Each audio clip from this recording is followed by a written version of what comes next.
Fly this jet and I'll marry you." Elena Sterling laughed. Her assistants laughed. The whole hangar laughed. Marcus Cole didn't laugh. He dropped the mop, walked past them, climbed into the $60 million Gulfstream, sat in the pilot seat, started the engines. The laughter died. 60 seconds later, the jet was rolling toward the runway. 90 seconds later, it was airborne. And the woman who had just mocked him was trapped in the cabin white-knuckled, watching a janitor fly her aircraft like he'd been born in the sky. She didn't know his name yet. Didn't know he'd been one of the most decorated test pilots in Air Force history. Didn't know why he'd spent 8 years hiding in a gray uniform. She was about to find out. Drop your city in the comments. Let me see how far this story travels. Fly this jet, land it without a scratch, and I'll marry you. Elena Sterling said it like a punchline. Her red lips curled. Her assistants howled behind her. Marcus Cole stood there, mop in hand, water dripping onto concrete. The laughter bounced off the hangar walls, echoed through his skull, settled somewhere deep in his chest where he kept everything he'd buried. 8 years of silence. 8 years of yes ma'am and no sir. 8 years of being invisible. It ended now. Marcus dropped the mop. The wooden handle cracked against the floor. The sound cut through the laughter like a gunshot. Elena's smile flickered. Marcus walked toward the jet. What the hell? One assistant stopped laughing. Is he serious? Security! The other one shouted. Someone call security! Marcus didn't stop, didn't slow down. His worn boots crossed the hangar floor. Each step deliberate, each step a choice. Behind him, chaos erupted. Stop him! He's insane! Ms. Sterling, should we? Elena held up her hand. The voices stopped. She watched him climb the stairs, watched him disappear into the cabin. Her eyes narrowed. Let him go, she said. Ma'am. I said, let him go. A cold smile returned to her face. This should be entertaining. Marcus entered the cockpit. The leather seat waited. The instruments stared back at him, dark, silent, dead. He sat down. His hands found the controls like they'd never left. 8 years vanished. The muscle memory took over. Master switch, on. The cockpit lit up. Screens flickered to life. Gauges jumped. Battery power, check. Fuel pumps, active. APU, starting. The auxiliary power unit whined, built to a roar. The jet trembled beneath him. Footsteps behind him, sharp, fast. Get out of my cockpit! Elena's voice, ice cold. Marcus didn't turn around. His hands kept moving. Hydraulics, pressurizing, avionics, online. I'm talking to you, janitor. My name is Marcus. I don't care what your name is. Get out, now. Flight controls, responsive. Marcus finally turned. Elena stood in the doorway, her perfect face twisted with anger, fear hiding underneath. You said fly this jet, Marcus said. I'm flying this jet. I was joking. I'm not. He turned back to the instruments. Navigation, set, radio, active. Elena didn't move. He could feel her calculating, the risk, the insanity, the $60 million aircraft now humming under a stranger's hands. You can't fly this plane, she said. You're a janitor. I'm a lot of things. You'll crash. You'll kill us both. Marcus keyed the radio. Sterling Tower, Sterling 1 requesting immediate departure clearance, runway 27. Static. Then a confused voice. Sterling 1 identify pilot. Captain Marcus Cole, CEO Sterling aboard and aware. Elena's breath caught.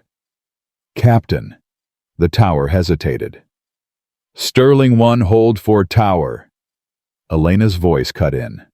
Sharp. Commanding. This is Elena Sterling. Clear the aircraft, now. Silence. Then, Sterling 1 cleared for departure. Runway 27. Winds light. Marcus released the parking brake. The jet rolled forward. "Sit down," he said without looking back. "Strap in." Elena didn't move. "Ms. Sterling, sit down. Or don't. But we're taking off in 60 seconds. The jet picked up speed. The hangar door passed. Sunlight flooded the cockpit. Behind him, Marcus heard footsteps, then the click of a seatbelt. Good. He pushed the throttle forward. The engines screamed.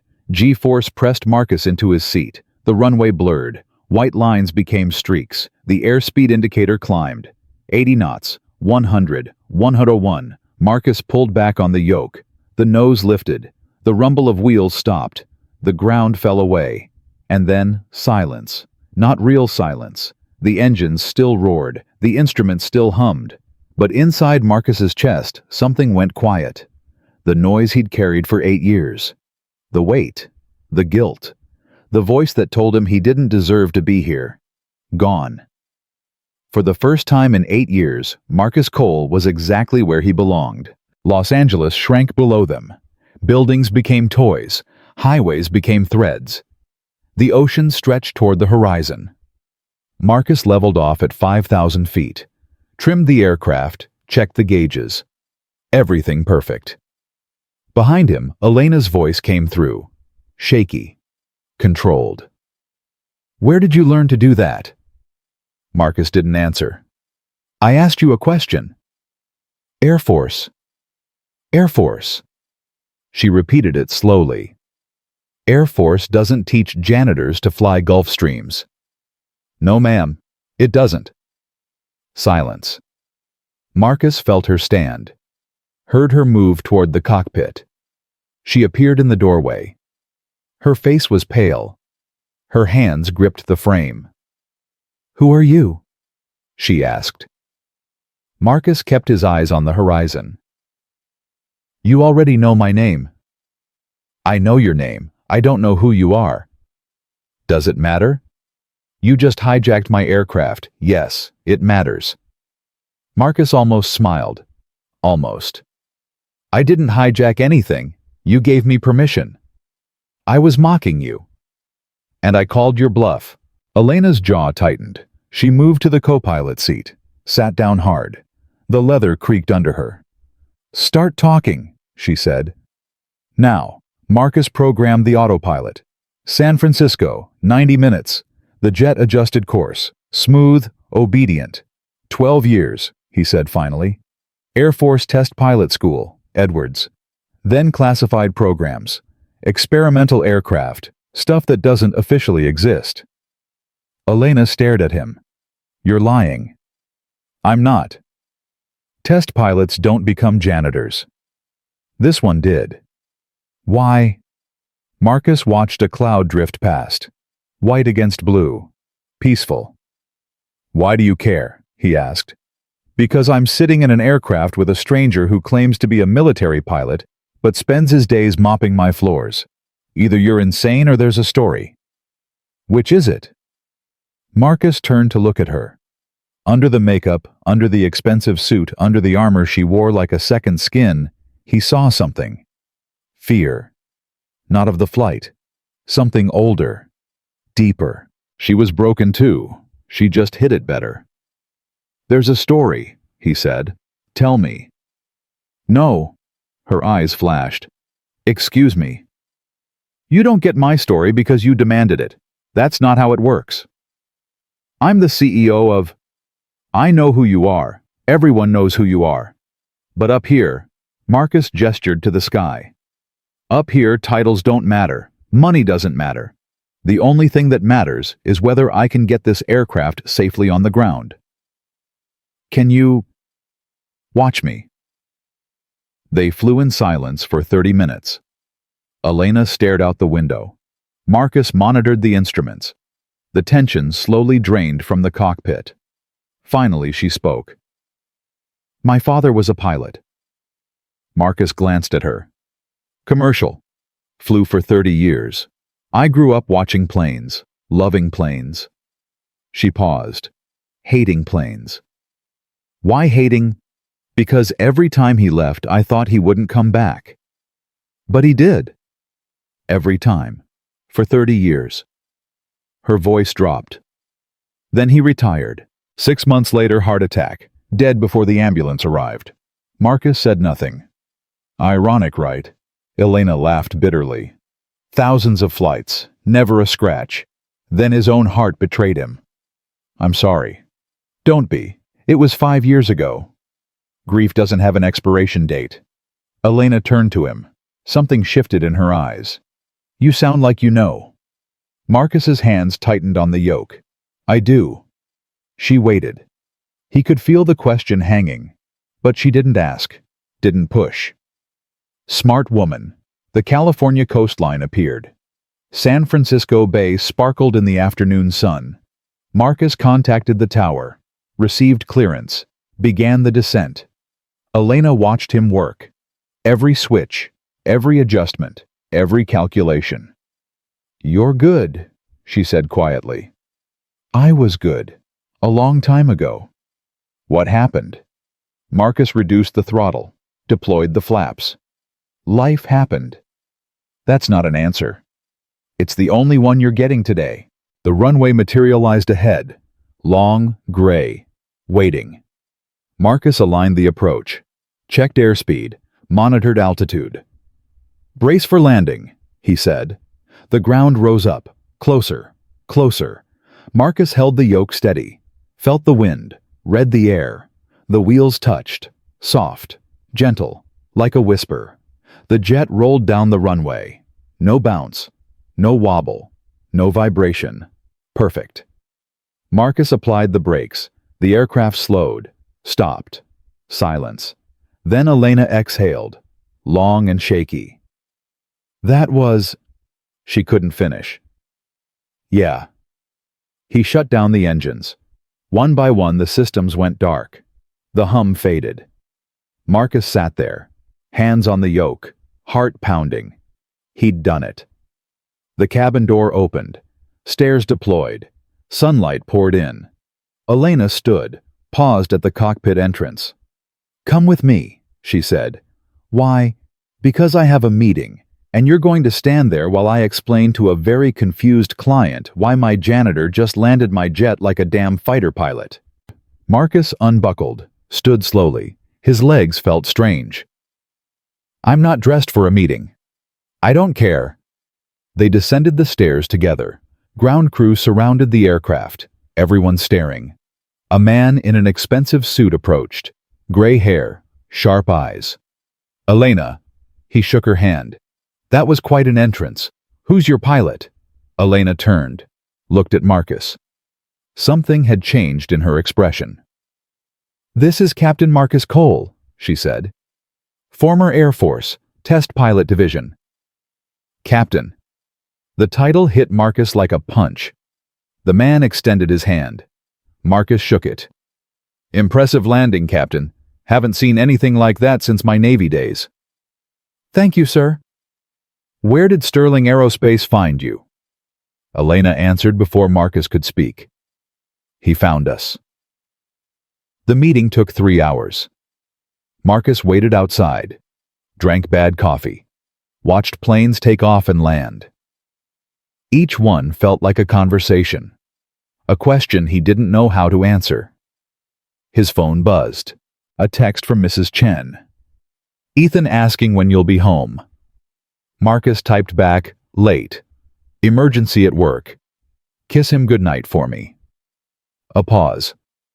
Then, he drew you a picture. An airplane. Marcus stared at the message. Ethan, his son, 5 years old. The only reason Marcus got up every morning. The only reason he'd survived the last 3 years. The boy had never seen his father fly. His phone buzzed again. He says he wants to see you fly someday, like Mom said. Marcus's throat tightened. Rebecca, his wife, dead 3 years now, a drunk driver on a rainy highway, gone before he could say goodbye. She'd believed in him, even when he couldn't fly, even when he couldn't sleep. even when the nightmares came every night. "You'll fly again," she'd told him. "When you're ready." He'd never believed her, until today. The conference room doors opened. Elena emerged, the client behind her smiling, shaking hands. "Deal closed," she said, walking past Marcus. "Let's go." They boarded the jet, ran through the pre-flight. "I'll fly us back," Elena said. Marcus looked at her. "I have my license," she added. "Private pilot, 300 hours. "Then why did you need me this morning?" "I'm not rated for this aircraft." She paused. "And I wanted to see what you'd do." Marcus stared at her. "You wanted to see if you were real, if your claim was true." She met his eyes. "I took a calculated risk." "You could have crashed." "So could you." "I wouldn't have." "No." She smiled slightly. "You wouldn't have." They took off. Elena at the controls. Marcus watching. Ready. She flew well. Confident. Competent. But not exceptional. Halfway back, she engaged autopilot. Turned to him. "I want to offer you a job." "I have a job. Mopping floors." "It pays the bills." "This would pay better." "I'm not interested." Elena frowned. "Everyone's interested in more money." "Not everyone." "Then what do you want?" Marcus looked out the window. Los Angeles approaching. The city where his son was sleeping. The apartment where Rebecca's photo still hung on the wall. "I want my son to grow up safe," he said. "I want him to have a father who comes home every night. I want him to never feel what I felt when—" He stopped. "When what?" Elena pressed. Marcus shook his head. "Forget it. I can't forget something you didn't finish." "Then live with the mystery." The runway appeared. Elena lined up the approach. Her landing was good. Not perfect, but good. They taxied to the hangar. Shut down. Sat in silence. "My offer stands," Elena said finally. "Whenever you're ready." "I won't be ready." "We'll see." Marcus drove home through the dark streets. The apartment was quiet. Mrs. Chen had left a note on the counter. "Ethan asleep at 8. Good boy today." Marcus walked to his son's room, pushed the door open slowly. Ethan lay curled under his blanket. The stuffed elephant Rebecca had given him tucked under his arm, his breathing slow and peaceful. On the nightstand, a drawing. Crayon on paper. A stick-figure man standing next to an airplane. Above it, in wobbly 5-year-old letters, "Daddy flies." Marcus picked it up, stared at it. His hands trembled. This boy had never seen him in a cockpit. Had no memory of the man he used to be. Only knew the stories Rebecca had told him before she died. "Your daddy was a pilot. The best pilot. He flew higher and faster than anyone. Why doesn't he fly anymore? Because something sad happened. But one day he'll fly again, and you'll be so proud." Marcus sat on the edge of the bed. Ethan stirred. "Daddy." "Hey, buddy, go back to sleep." "You're home late." "I know, I'm sorry." Ethan's eyes opened halfway, sleepy, trusting. "Did you fly today?" Marcus's chest tightened. "What?" "Mrs. Chen said you had an emergency. I dreamed you were flying." Marcus couldn't speak, couldn't breathe. "Yeah," he whispered finally. "I flew today." Ethan smiled. His eyes closed again. "Mom was right," he murmured. "She said you would." Then he was asleep. Marcus sat there in the darkness, holding the drawing, tears streaming down his face. For 8 years he'd hidden, from his past, from his pain, from who he used to be. Today, for 90 minutes he'd remembered. And his son, his beautiful, innocent son, had known, even in his sleep, even in his dreams. Marcus looked at the window. A plane passed overhead, red lights blinking against the stars. Rebecca's voice echoed in his memory. "You'll fly again. When you're ready." He wasn't ready. But maybe, just maybe, he was starting to be. The envelope arrived 3 days later. Marcus found it taped to his locker when he came in for his morning shift. White paper. No name. Just a single word written in elegant script, Cole. He knew who it was from. He shoved the envelope into his pocket, grabbed his mop, started the routine, left to right, push and pull, the rhythm that had kept him sane for 8 months. But the envelope burned against his thigh. At lunch break, he sat alone in the supply closet. Opened it. Inside was a single sheet of paper. A contract. Senior pilot, Sterling Aerospace. The salary made his eyes widen. More than he'd made in the Air Force. More than he'd made in his entire life combined. At the bottom, a handwritten note. You don't belong on the floor. You belong in the sky. The offer stands. E.S. Marcus stared at the words. Then he folded the paper, put it back in the envelope, shoved it deep into his locker. He grabbed the mop, went back to work. The envelope stayed there for a week. Every day Marcus saw it when he opened his locker. Every day he ignored it. Every night he went home to Ethan, made dinner, read bedtime stories, watched his son sleep. This was his life now, safe, predictable, invisible. Flying was a dream he'd buried, and buried things were supposed to stay dead. On the 8th day, Elena found him. He was mopping the north corner of the hangar, the corner nobody walked through, the corner where he could disappear. Her heels announced her arrival. Click, click, click. Marcus didn't look up. You haven't responded to my offer, she said. Nothing to respond to. It's a generous contract. I saw. Then why haven't you signed it? Marcus pushed the mop forward, pulled it back. Because I'm not interested. Elena stepped closer. He could smell her perfume. The same expensive scent from the cockpit. You flew my jet like it was an extension of your body. You landed it like you'd done it 1,000 times. And you expect me to believe you're not interested in flying again. Believe what you want. Look at me. He didn't. Marcus, look at me. Something in her voice made him stop. He raised his eyes. Elena's face was different today.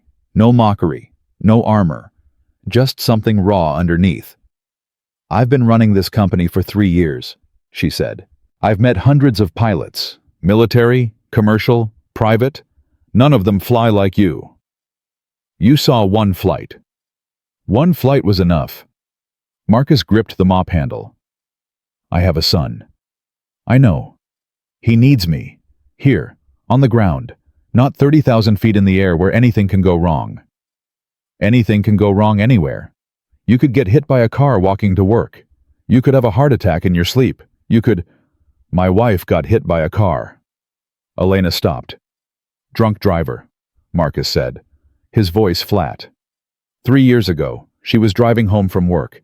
It was raining. He crossed the median. She died before the ambulance arrived. Silence. I'm sorry, Elena said quietly.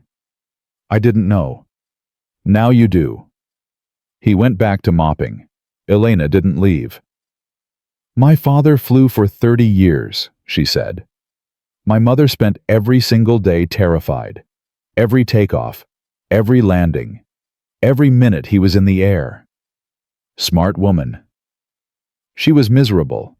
30 years of fear. And you know what? He came home every single time. Never a scratch. Then he retired, and 6 months later, his heart gave out in his sleep.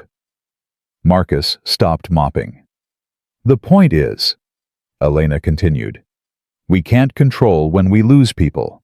We can only control how we live while we have them. That's easy to say when you're not the one who lost everything. I lost my father. You still have your mother, your company, your life. Marcus's voice hardened. I have a 5-year-old boy who asks me every night why mommy isn't coming home. I have an apartment that still smells like her perfume because I can't throw away her clothes. I have nightmares every single night about the last time I flew and the man who died because I couldn't save him. The words hung in the air. Elena didn't flinch. "What was his name?" she asked. Marcus's jaw tightened. "The man who died. What was his name? Why do you care?" "Because you're carrying him. I can see it. Every time you look at an aircraft, I see it in your eyes. The weight of whoever you lost." Marcus stared at her. This woman. This rich, polished, untouchable woman. She saw him. Really saw him. It terrified him. "Ryan," he said finally. "Lieutenant Ryan Torres.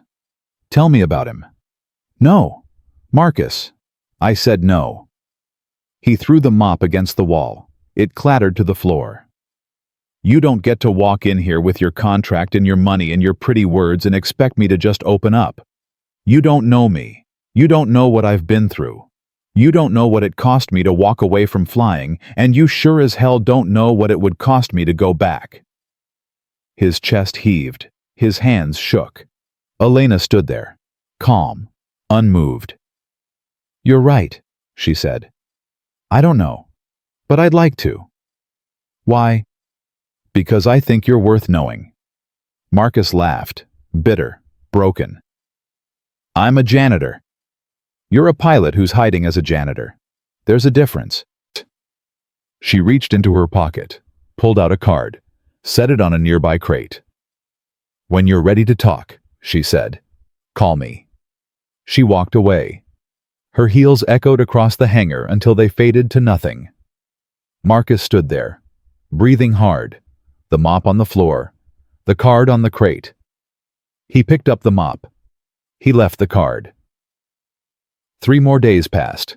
Ethan got sick on a Tuesday. Fever. Cough. The kind of childhood illness that wasn't serious but kept him home from school. Marcus called in sick to work, sat with his son on the couch, watched cartoons, made chicken soup from a can. "Daddy," Ethan said between coughs, "why don't you fly anymore?" Marcus's spoon stopped halfway to his mouth. "What do you mean, buddy?" "Mommy said you used to fly. She said you were the best. Why did you stop?" Marcus set down the soup, took a breath. "Something bad happened," he said carefully. "A long time ago, and after that I didn't want to fly anymore." "What happened?" "Someone got hurt." "Who?" Marcus closed his eyes. Ryan's face flashed, young, eager, trusting. "A friend of mine." "Did he die?" The question hit like a punch. 5 years old, and his son already understood death better than most adults. "Yeah, buddy, he died." Ethan was quiet for a moment. His small hand found Marcus's. "Is that why you're sad sometimes?" "What do you mean?" "At night, when you think I'm sleeping. I hear you walking around. And sometimes I hear you talking to Mommy's picture." Marcus's throat closed. "You hear that?" Ethan nodded. "I don't mind. I talk to her too." Tears burned Marcus's eyes. He pulled his son close, held him tight. "I miss her, Daddy." "I know, buddy. I miss her too." "Do you think she can see us from heaven?" Marcus stroked his son's hair. "Yeah, I think she can." "Then she saw you fly." Marcus pulled back, looked at his son's face. "What?" "Last week, when you flew the big plane. She saw you." Ethan smiled through his fever. "She's probably really happy." The words broke something inside Marcus, a wall he'd built brick by brick over 8 years. "You think so?" "Mommy always said flying made you happy. She said when you stopped a part of you went away, but she said it would come back someday. She told you that. Before she went to heaven, she made me promise to remind you." Marcus couldn't speak, couldn't breathe. His wife, even in her final days, still believing in him, still hoping. "Daddy?" "Yeah, buddy. I want to see you fly someday, for real, not just in my dreams." Marcus held his son, let the tears fall. "Maybe someday," he whispered. "Maybe someday." That night after Ethan fell asleep, Marcus sat at the kitchen table. The envelope from his locker sat in front of him. He'd brought it home. Didn't know why. The contract stared back at him. Senior pilot. Sterling Aerospace. Rebecca's photo watched from the wall. Her smile frozen in time. You'll fly again, when you're ready. Marcus picked up his phone, found Elena's card in his wallet, dialed the number. She answered on the second ring. Marcus. How did you know it was me? I've been waiting for this call. Silence. I'm not saying yes, Marcus said. Okay. I'm saying I'll listen, that's all. I'll hear what you have to offer. That's all I'm asking. Tomorrow, your office, 8 a.m. I'll be there. Marcus hung up, stared at the phone. His hands were shaking. He looked at Rebecca's photo. I don't know if I can do this, he said to her. I don't know if I'm strong enough. The photo didn't answer, but something in his chest shifted. A door opening, light creeping in. He went to bed. For the first time in 3 years, he didn't dream about Ryan. Didn't dream about the crash. He dreamed about flying. Elena's office was on the top floor of Sterling Aerospace headquarters. Glass walls, city views, the kind of space that screamed money and power. Marcus felt out of place in his worn jeans and canvas jacket. But he didn't care. Elena sat behind her desk. Different today. Hair pulled back, reading glasses perched on her nose. She looked almost human. Sit, she said. He sat. She pushed a folder across the desk. This is the full offer. Salary, benefits, flight schedule, everything. Marcus didn't touch it. Before I look at that, he said, I need to know something. Ask. Why me? Elena leaned back. I told you, I've never seen anyone fly like you. That's not enough. You could hire any pilot in the country, guys with more recent experience, guys without 8 years of rust, guys who don't have baggage. I don't want any pilot. I want you. Why? Elena was quiet for a moment. She removed her glasses, set them on the desk. Because when you sat in that cockpit, she said slowly, something changed. In your face, in your whole body. You became someone else, someone who belonged there. She paused. I recognized it because I see it in myself sometimes. When I'm doing what I was born to do. Marcus studied her face. What were you born to do? Run this company. Build something. Prove everyone wrong who said I was too young, too female, too inexperienced to take over after my father died. And you've done that. I have. But it cost me. She looked out the window. I'm 34 years old. No husband, no children, no life outside these walls. Every relationship I've had ended because I chose the company over them. Any regrets? Some. But I'd make the same choices again. She turned back to him. Because this is who I am. I can't be someone else. So why do you care if I fly again? Elena leaned forward. Because I looked into your file. All of it. The classified parts too. Marcus tensed. I know about Operation Blackbird, she continued. I know about the experimental aircraft. I know about the mission that killed Ryan Torres. How did you? I have connections. The point is, I know what you did. I know what you were capable of, and I know why you stopped. Marcus's hands curled into fists. Then you know I can't go back. I know you're afraid to go back. That's different. Is it? Yes. Elena's voice softened. Marcus, what happened to Ryan wasn't your fault. The investigation proved that. Equipment failure, nothing you could have done. I was the pilot. He was my responsibility. You got the aircraft down. You survived. He didn't. That's not on you. It feels like it is. Elena stood, walked around the desk, sat in the chair beside him. I'm not asking you to forget Ryan, she said. I'm asking you to honor him by being the pilot he believed you were." Marcus looked at her. This close, he could see the lines around her eyes, the exhaustion underneath the polish. "You don't know what you're asking?" "Then tell me." He took a breath, let it out slowly. "Ryan was 26. First deployment as my co-pilot. Smart kid, eager. Reminded me of myself at that age." Elena listened. "We were testing a new flight system, high altitude, experimental. The kind of thing they don't put in official reports." "What went wrong?" "Everything." Marcus's voice went flat. 30,000 feet up. The system failed. All of it. 1 second we're flying. The next second we're falling. "What did you do?" "Everything I could. Backup systems, manual controls, emergency procedures. Nothing worked. We were in a dead stick. 70,000 pounds of metal falling out of the sky." Elena's face was pale. "I got the nose up, found a field, put us down as soft as I could." Marcus's jaw tightened. Impact was still brutal.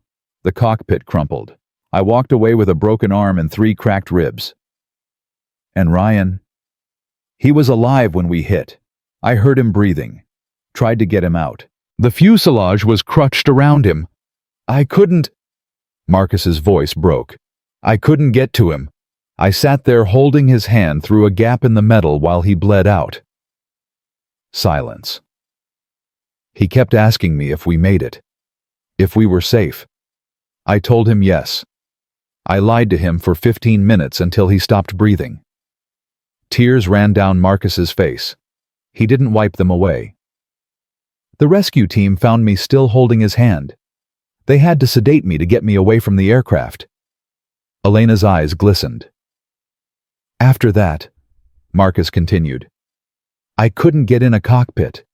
Every time I tried, I heard his voice, felt his hand in mine, saw his face." "So you stopped flying?" "I had to. It was that or lose my mind." Elena reached out, took his hand. Her grip was warm, strong. "You're not the same man who crashed that aircraft," she said. "You've survived things that would destroy most people. You lost Ryan. You lost your wife. You've raised a son alone. And you're still here, still standing." "Barely." "That's more than barely. That's strength, the kind of strength I need in my pilots." Marcus looked at their hands, hers small and manicured, his rough and calloused. "If I do this," he said slowly, "I need to know Ethan will be taken care of. If something happens to me, nothing will happen to you." "You can't promise that." "No, but I can promise this." Elena squeezed his hand. "If anything ever happened to you, I would personally ensure Ethan has everything he needs. Education, support, a future.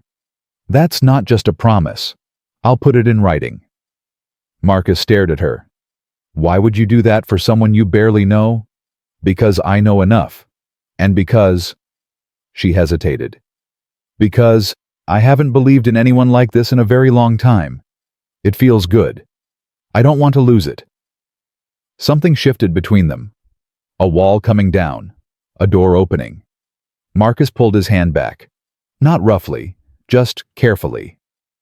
"I need time," he said. "To think, to talk to Ethan. Take all the time you need. And if I say no, then you say no, and you go back to mopping floors, and I go back to running my company, and we both pretend this never happened." "Could you do that? Pretend?" Elena smiled sadly. "No, but I'd try." Marcus stood, picked up the folder. "I'll call you," he said.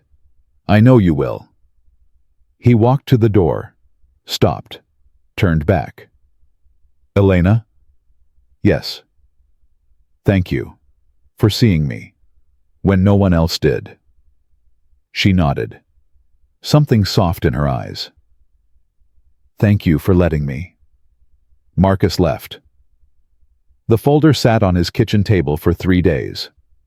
Next to the envelope. Next to Rebecca's photo. Every night Ethan asked about it. "What's that, Daddy?" "Work stuff. Important work stuff." Maybe. On the third night, Marcus made a decision. Buddy, come here. Ethan climbed onto his lap. I need to ask you something important. Okay. Marcus took a breath. You know how Mommy said I used to fly? Yeah. Someone wants me to fly again, for their company. It would mean more money, a better life for us, but it would also mean I'd be gone sometimes, not every day, but some days.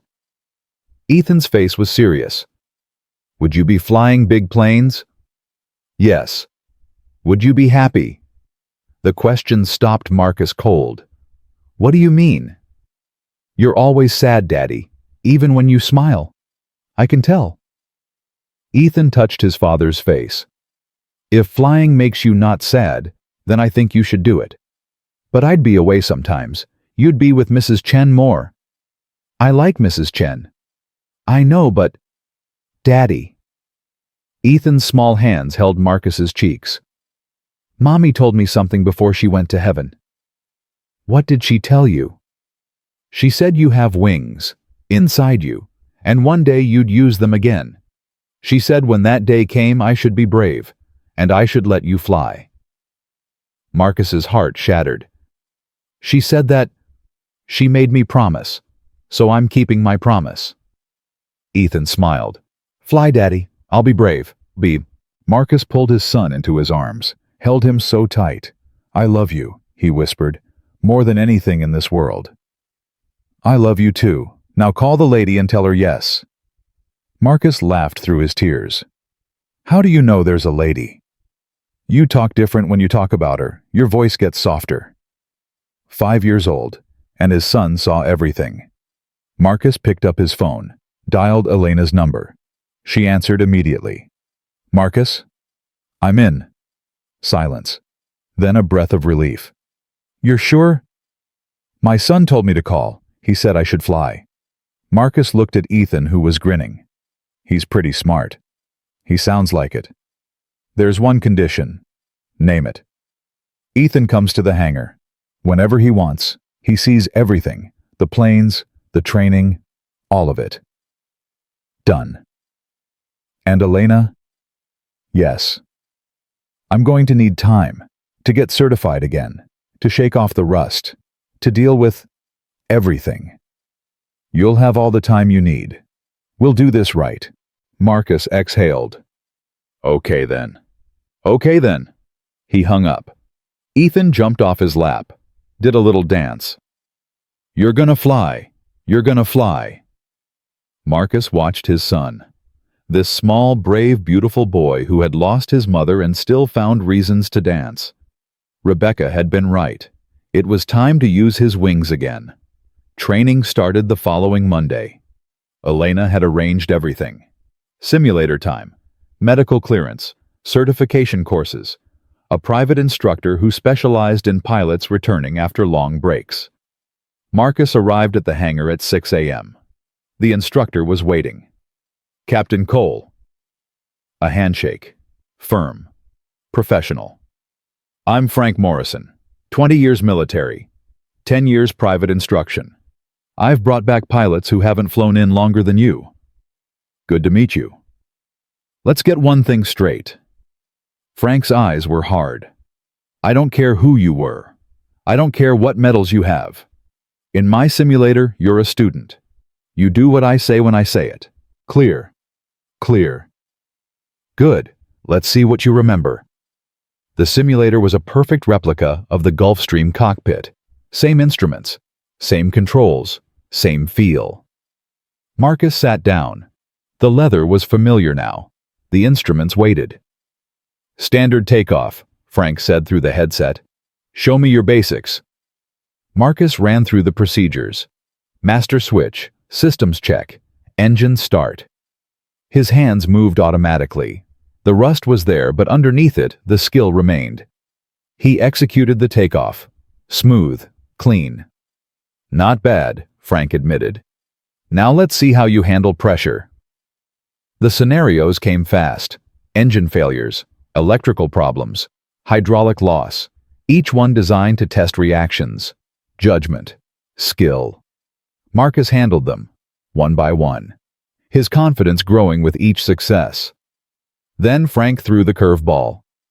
Dual engine fire, both engines. You have 60 seconds.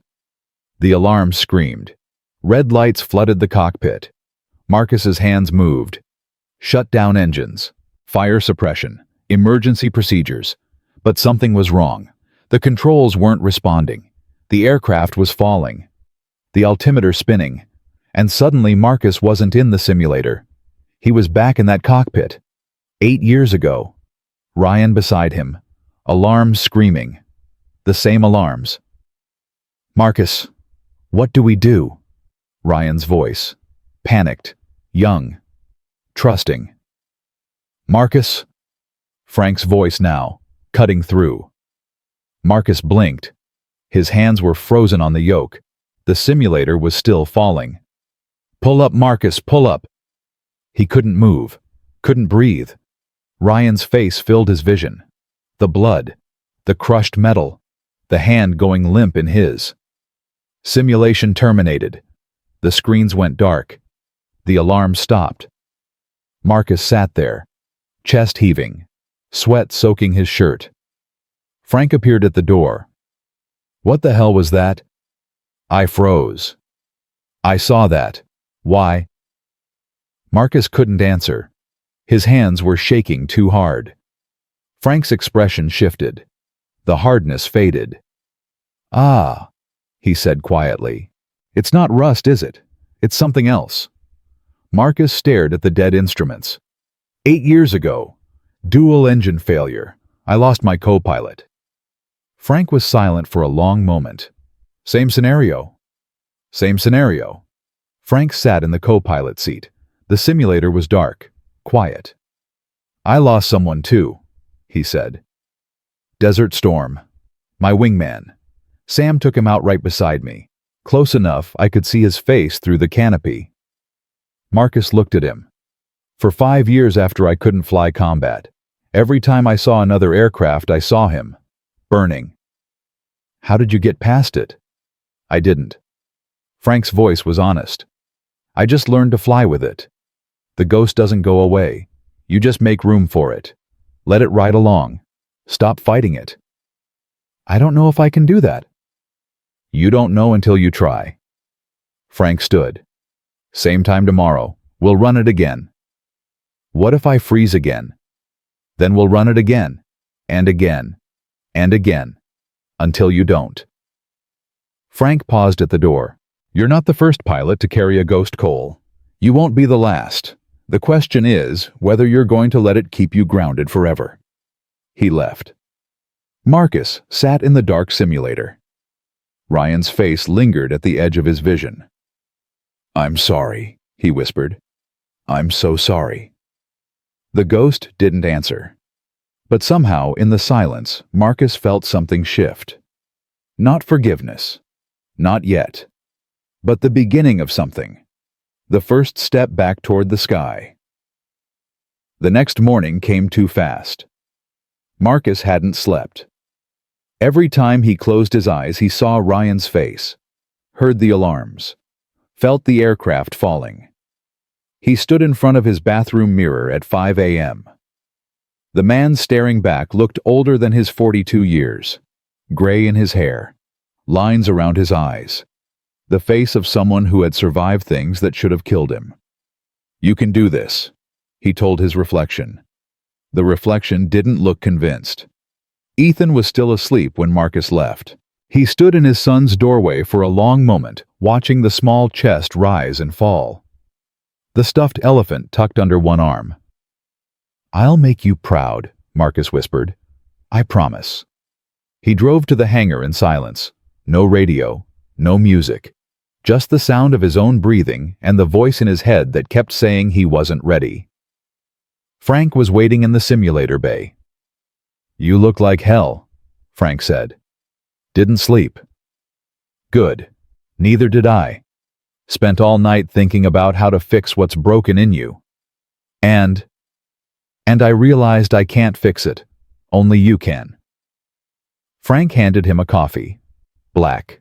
Strong. But I can put you in situations where you have to choose. Break or fly. Die or survive. Marcus took the coffee. Didn't drink it. What if I break? Then you break. And we find out you're not the pilot I think you are. Frank's eyes were hard. But I don't think that's going to happen. Why not? Because I've seen your file, the real one, not the sanitized version. I know what you did in that cockpit 8 years ago. I know you kept fighting for 3 minutes after most pilots would have given up. I know you put that aircraft down with 0 hydraulics, 0 electronics, and 0 chance of survival. Marcus's jaw tightened. I also know Ryan Torres was alive when you hit the ground. And I know you stayed with him until the end, even when you could have saved yourself. That's exactly what it was. Frank stepped closer. You're not a coward, Cole. You're not broken. You're just a man who loved his co-pilot like a brother and watched him die. That kind of wound doesn't heal, but it can become something else. What? Strength, if you let it. Frank turned toward the simulator. Now get in there. We're running the scenario again. Same one. Dual engine fire. And this time, you're going to fly through it. Marcus followed him into the simulator, sat in the pilot seat, strapped in. The instruments came alive. The familiar hum filled the cockpit. Standard takeoff, Frank said through the headset. Climb to 30,000 feet. Then we begin.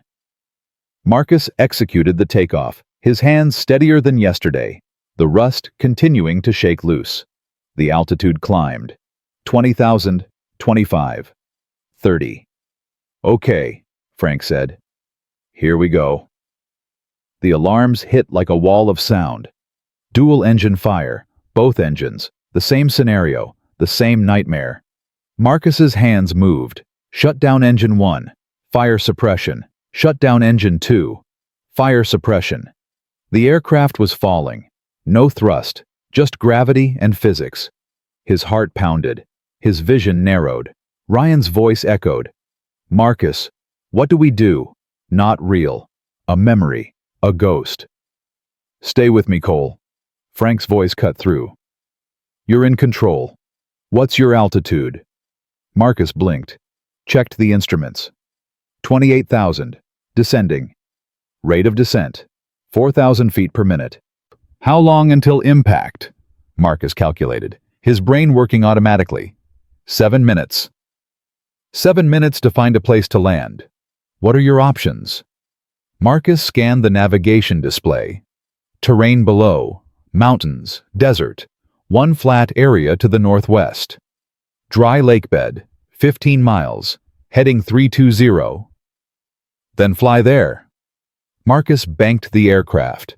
The controls were sluggish without engine power but responsive. He trimmed for best glide speed. Maximized efficiency. The altimeter continued to drop. 25,000, 22, 20. Ryan's voice again. We're not going to make it. Shut up, Marcus muttered. What? Frank asked. Not you, the ghost. Silence from Frank. Then, tell the ghost to sit down and shut up. You're busy. Marcus almost smiled. 15,000 feet. The dry lake bed was visible now on the display, 10 miles out. You're coming in too steep, Frank said. Adjust your approach. Marcus pulled back slightly on the yoke. The descent rate slowed. 10,000 feet, 5 miles. Landing gear, Frank prompted. No hydraulics, manual deployment. Marcus reached for the emergency gear release. Pulled. The indicator showed 3 green lights. Gear down and locked. 5,000 feet, 2 miles. The ground was rushing up. The lake bed spreading out below, white and flat and empty. Flare on my mark, Frank said. 3, 2, 1. Flare. Marcus pulled back on the yoke. The nose rose. The descent slowed. The wheels touched. Hard. The aircraft bounced once, twice, then settled. Dust billowed around the cockpit as they skidded across the dry lake bed. The aircraft stopped. Silence. Marcus sat there, hands still on the yoke, heart hammering. "Time," Frank said. 5 minutes 43 seconds, from engine failure to safe landing. Marcus didn't respond. He was staring at his hands. They weren't shaking. "You just survived a scenario that kills 90% of pilots in simulation," Frank continued. "Most freeze, most panic, most die." I almost froze. "Almost doesn't count. You flew through it. That's what matters." The simulator powered down. The screens went dark. Frank opened the door. Stood there looking at Marcus. "Same time tomorrow. We go harder. Harder." That was level 3. By the end of the week, we're doing level 5. That's where pilots go to fail. Frank paused. Or to become legends. He walked away. Marcus sat in the dark cockpit. The ghost of Ryan's voice still echoed, but quieter now, less urgent. "I'm still here," Marcus said to the empty air. "I'm still flying." The ghost didn't answer. Maybe that was progress. The days blurred together. Level 3 became level 4. Level 4 became more complex. Multiple failures, cascading emergencies, scenarios designed to overwhelm. Marcus failed some, succeeded at others.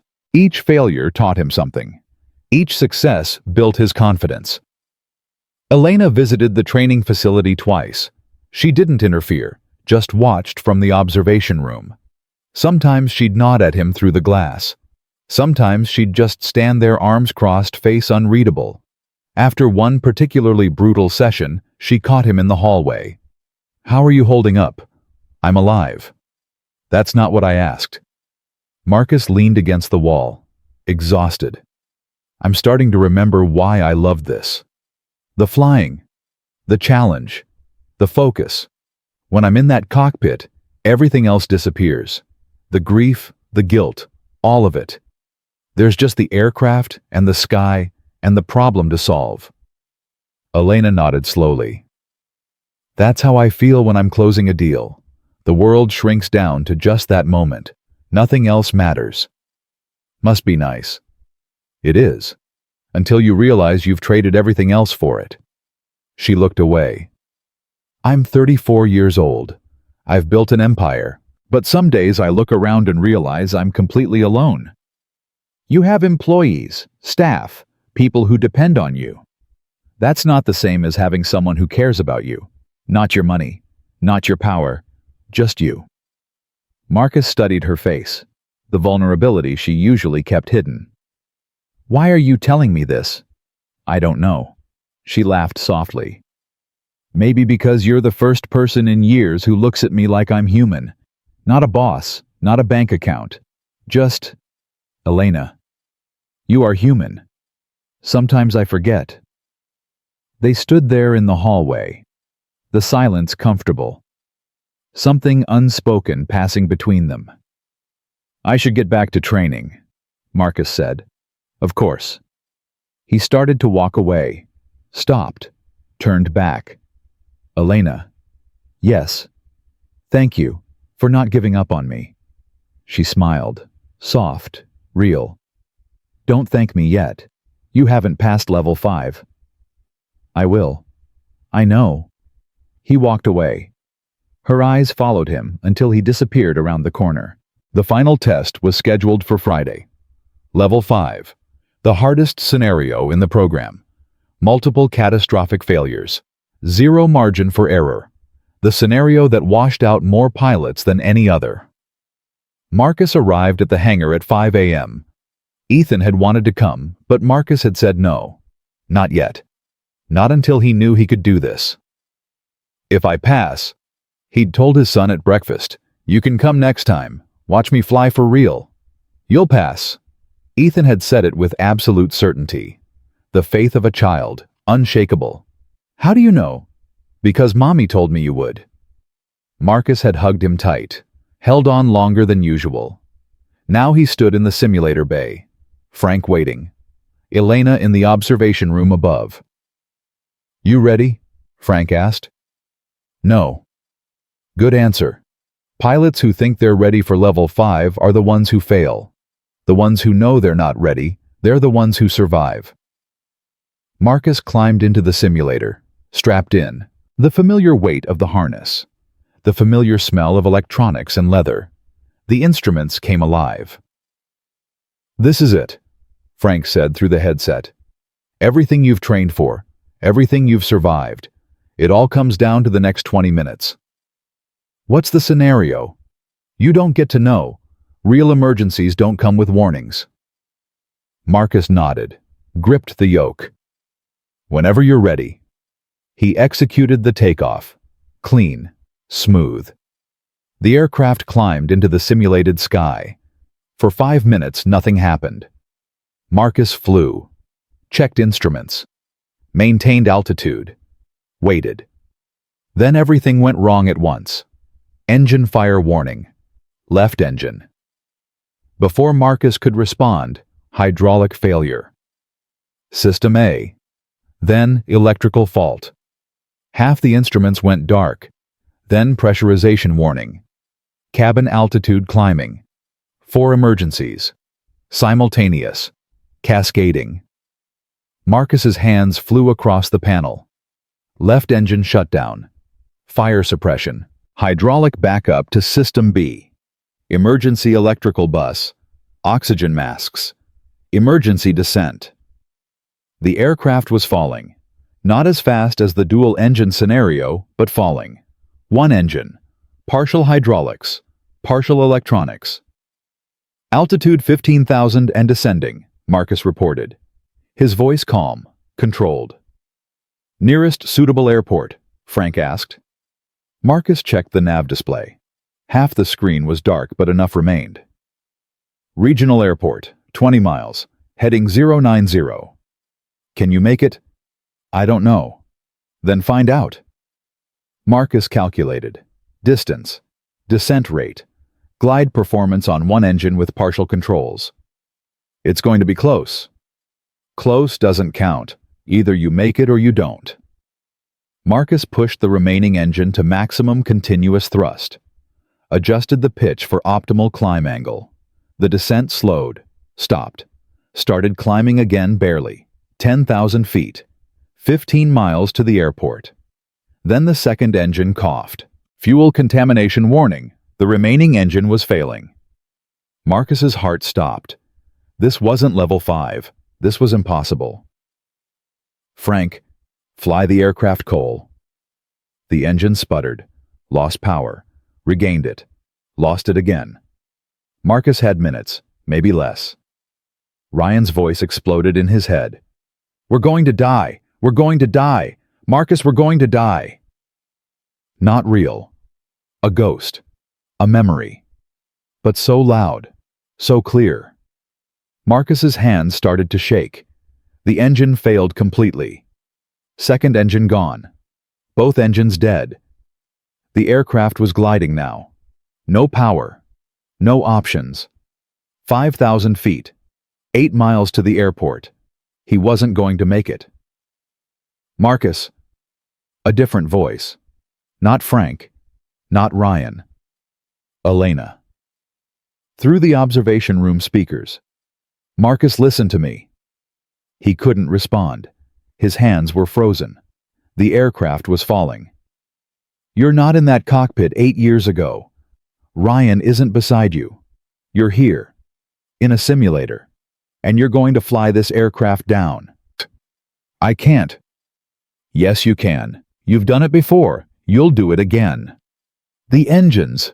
"Forget the engines. You don't need engines. You have altitude. You have airspeed. You have the best pilot training in the world. Now fly."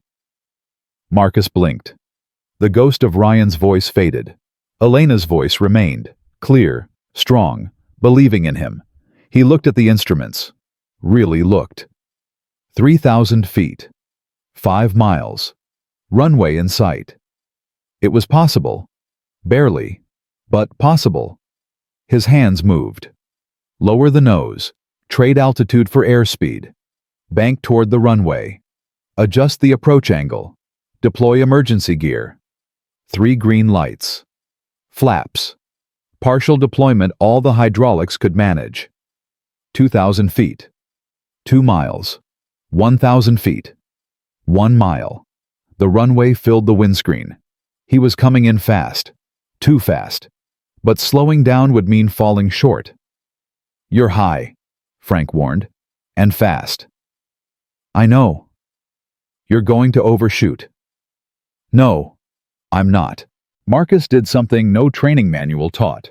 Something only instinct could provide. He sideslipped the aircraft. Crossed controls. Dropped the wing. Created drag without losing lift. The descent steepened. The airspeed bled off. The runway rushed up. 500 feet. 200. 50. Flare. The wheels touched. Hard. The aircraft bounced. Marcus held the nose up. Let the main gear settle, then brought the nose down. No brakes. Hydraulics too damaged. The runway was disappearing fast. Marcus used the only tool left. Differential rudder and remaining aerodynamic drag. The aircraft slowed. Slower. Slower. Stopped. 20 feet from the end of the runway. Silence. Marcus sat there, hands still on the yoke, chest heaving. "Time?" Frank's voice came through. Quiet. Awed. 17 minutes 42 seconds. Marcus didn't respond. "Cole, you just passed level 5. Still nothing. Do you understand what that means? In 15 years of running this program, I've had 3 pilots pass level 5. 3. You're the 4th. Marcus finally released the yoke. His hands were shaking so hard he couldn't control them. The simulator door opened. Frank stood there.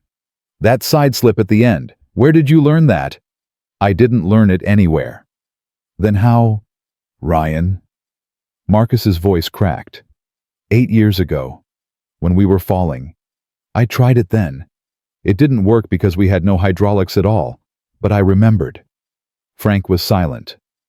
"He saved me," Marcus said. "Even after he died. He saved me." The observation room door opened. Elena came down the stairs. Fast. Almost running. She reached the simulator, looked at Marcus. Then she did something she'd never done. She wrapped her arms around him, held him tight. "You did it," she whispered. "You did it." Marcus held her back. Let the tears come. Let 8 years of grief and guilt and fear pour out.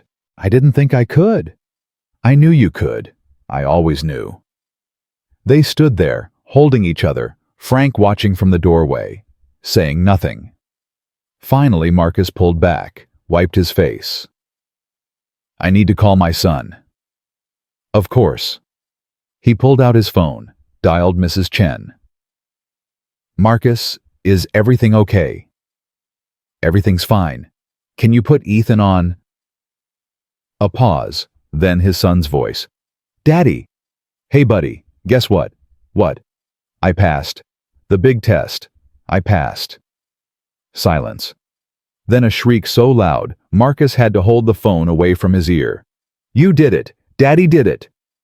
Marcus laughed through his tears. "Mrs. Chen, Daddy passed. He's going to fly for real now."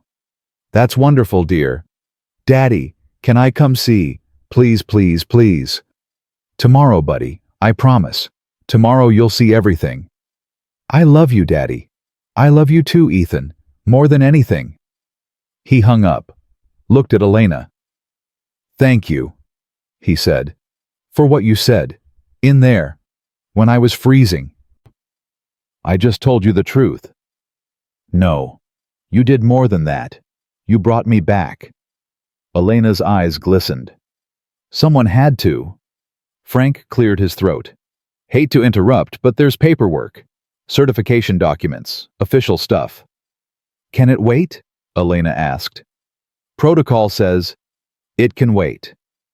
Elena took Marcus's hand. "We're celebrating tonight. All of us. Dinner. On me." Frank raised an eyebrow. "The CEO is buying dinner. The CEO is buying whatever the hell we want. This man just did the impossible. Marcus looked at their joined hands, her fingers intertwined with his. I don't need dinner, he said. I just need to see my son. Elena smiled. Then let's go get him. They drove to Mrs. Chen's together. Elena's car. Marcus too exhausted to argue. When they pulled up, Ethan was already outside, bouncing on his feet, unable to contain himself. Marcus got out. His son launched himself into his arms. You did it! You did it! You did it! Marcus lifted him, spun him around. The boy's laughter filled the air. I did it, buddy! We did it! Can I see the plane now? Can I please? Tomorrow, I promise. Is that the lady? Ethan pointed at Elena, who had gotten out of the car. Yeah, buddy, that's Elena. She's pretty. Elena laughed, walked over. You must be Ethan. Your dad talks about you all the time. Ethan studied her with the fearless directness of a 5-year-old. Are you my daddy's friend? Yes, I am. Good friend or regular friend? Marcus's face reddened. Ethan. Good friend, Elena said. She didn't hesitate. Very good friend. Ethan nodded solemnly. Good. Daddy needs friends. He's alone too much. Ethan. It's true. Elena laughed again. The sound was warm, real, so different from the cold woman who had mocked him in the hangar weeks ago. He's right, she said to Marcus. You are alone too much. I have Ethan. You know what I mean. Their eyes met. Something passed between them, an acknowledgement, a possibility. Daddy, I'm hungry, Ethan announced. Then let's eat. Marcus looked at Elena. Join us. I don't want to intrude. Please. Ethan grabbed her hand. You can sit next to me. Elena looked at the small hand holding hers. Something softened in her face. How can I say no to that? They went to a diner, nothing fancy, red booths, checkered tablecloths, the kind of place Marcus used to take Rebecca. Ethan ordered pancakes even though it was dinner. Elena ordered a burger. Marcus got coffee and sat there watching the two of them talk. His son was telling Elena about school, about his friends, about the drawing he'd made of an airplane. Elena listened like everything he said was the most important thing in the world. Do you have kids? Ethan asked between bites. No, sweetheart. I don't. Why not? Ethan, Marcus warned. That's personal. It's okay. Elena smiled. I never found the right person, I guess. And I was always working. My mommy used to work. She was a teacher. Ethan's voice got quiet. She's in heaven now. Elena's expression shifted. I know, sweetheart. Your daddy told me. Do you think she can see us? I think she can see everything. And I think she's very proud of your daddy. Ethan nodded. Me too. He went back to his pancakes, unaware of the weight of what he'd just said. Marcus reached across the table, took Elena's hand. Thank you, he said quietly, for being kind to him. He's easy to be kind to. She squeezed his hand, just like his father. They sat there, a man, a woman, and a little boy, in a small diner, eating dinner. It felt normal, natural, like a family. The thought should have scared Marcus. It didn't. After dinner, Elena drove them home. Ethan fell asleep in the back seat, pancakes weighing heavy in his belly. Marcus carried him upstairs, laid him in bed, tucked the elephant under his arm. When he came back to the living room, Elena was standing by the window, looking out at the city lights. You should go, Marcus said. It's late. I know. She didn't move. Elena, I meant what I said, to your son, about being your good friend. I know. She turned, faced him. But I need to tell you something, and you're not going to want to hear it. Marcus's chest tightened. What? There's a demonstration, International Aviation Expo, Dubai, 3 weeks from now. I've heard of it. They want a pilot, someone to showcase precision flying, corporate clients, military observers, press from 40 countries. She paused. I submitted your name. Marcus stared at her. You did what? I sent them your simulator recordings, your credentials, everything. Without asking me. I knew you'd say no. Then why did you do it? Because you're ready. Because the world should see what you can do. Because... She stopped, took a breath. Because this is your moment, Marcus. The moment you've been waiting for. The moment Rebecca believed you'd have. Marcus turned away, his hands clenched. You had no right. I know. This is my life, my career, my choice.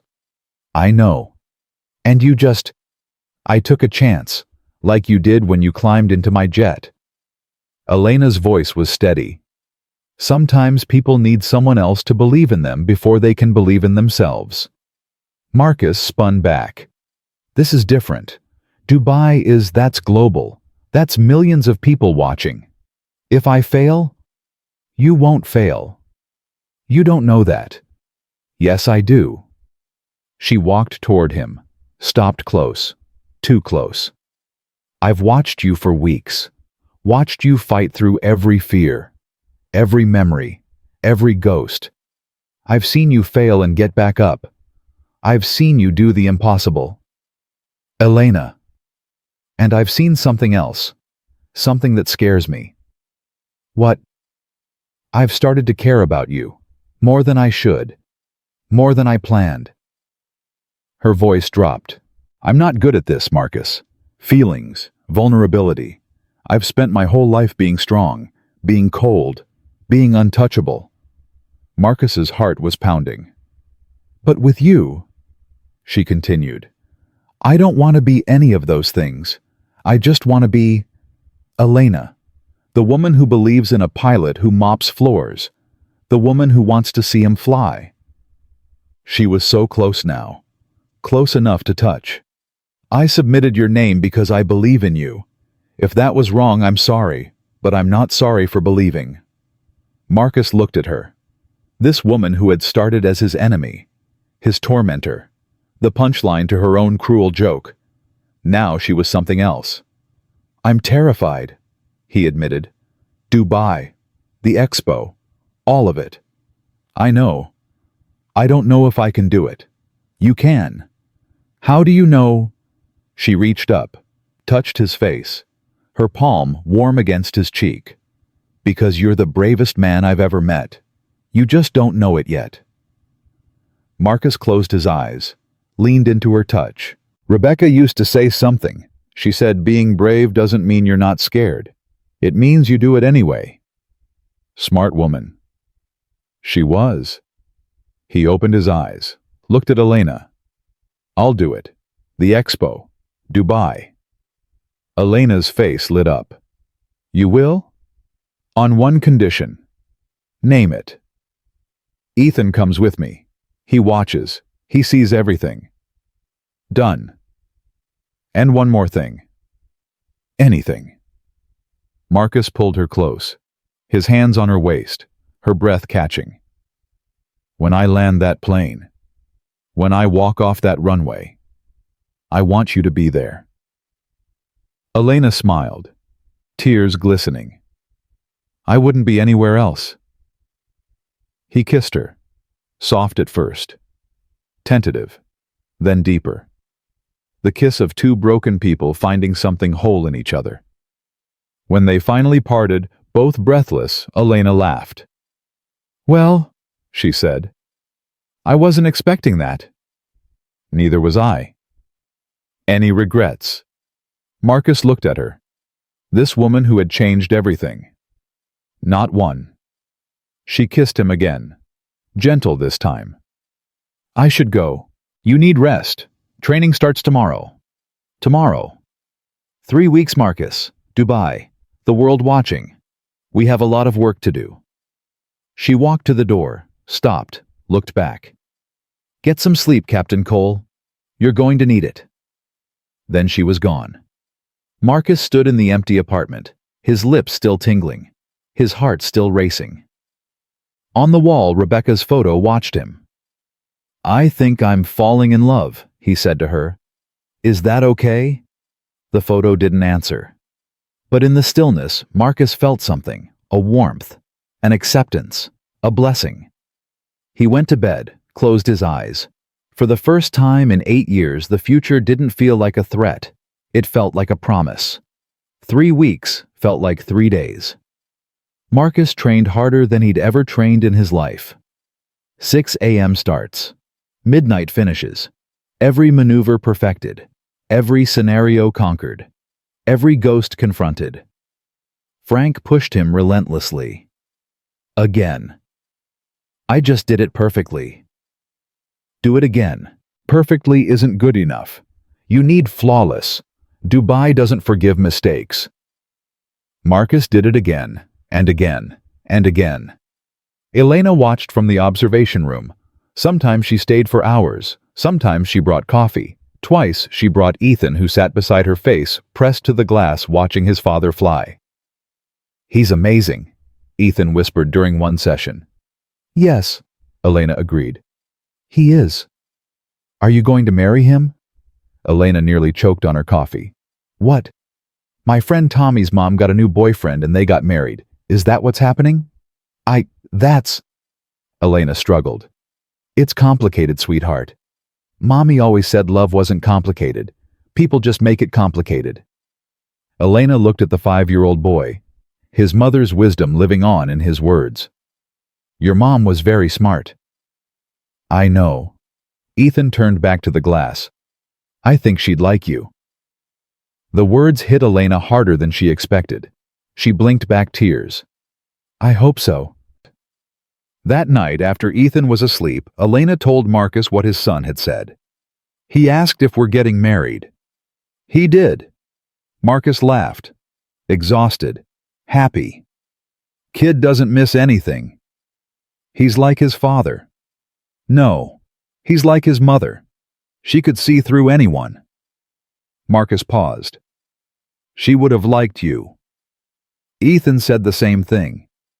"He's right." They sat on Marcus's couch, close but not touching. The weight of the coming weeks heavy between them. "Are you scared?" Elena asked. "Terrified." "Good. Fear keeps you sharp." "Who told you that?" "My father. Before every flight he'd say the same thing. The day you stop being scared is the day you stop respecting the sky." Marcus nodded slowly. He was right. He usually was. Elena leaned against him. "I miss him." "Tell me about him." "He was stubborn, proud, impossible to please." She smiled. "But when he loved something, he loved it completely. Flying, my mother, me, even though he never said it." Why didn't he say it? He thought actions mattered more than words. He showed love by working hard, by providing, by being there. She paused. "I think that's why I am the way I am, cold on the outside, because that's how he raised me." "You're not cold." "I was, before you." Marcus took her hand, threaded his fingers through hers. "What changed?" "I don't know. Maybe watching you fight, watching you refuse to give up. It reminded me why I started this company in the first place. Not for money. Not for power, for the love of flight." She looked at him. "You brought that back." "I was just trying to survive." "Sometimes surviving is enough. Sometimes it's everything." They sat in silence. The city humming outside. 2 broken people holding each other together. "I should go," Elena finally said. "You need sleep."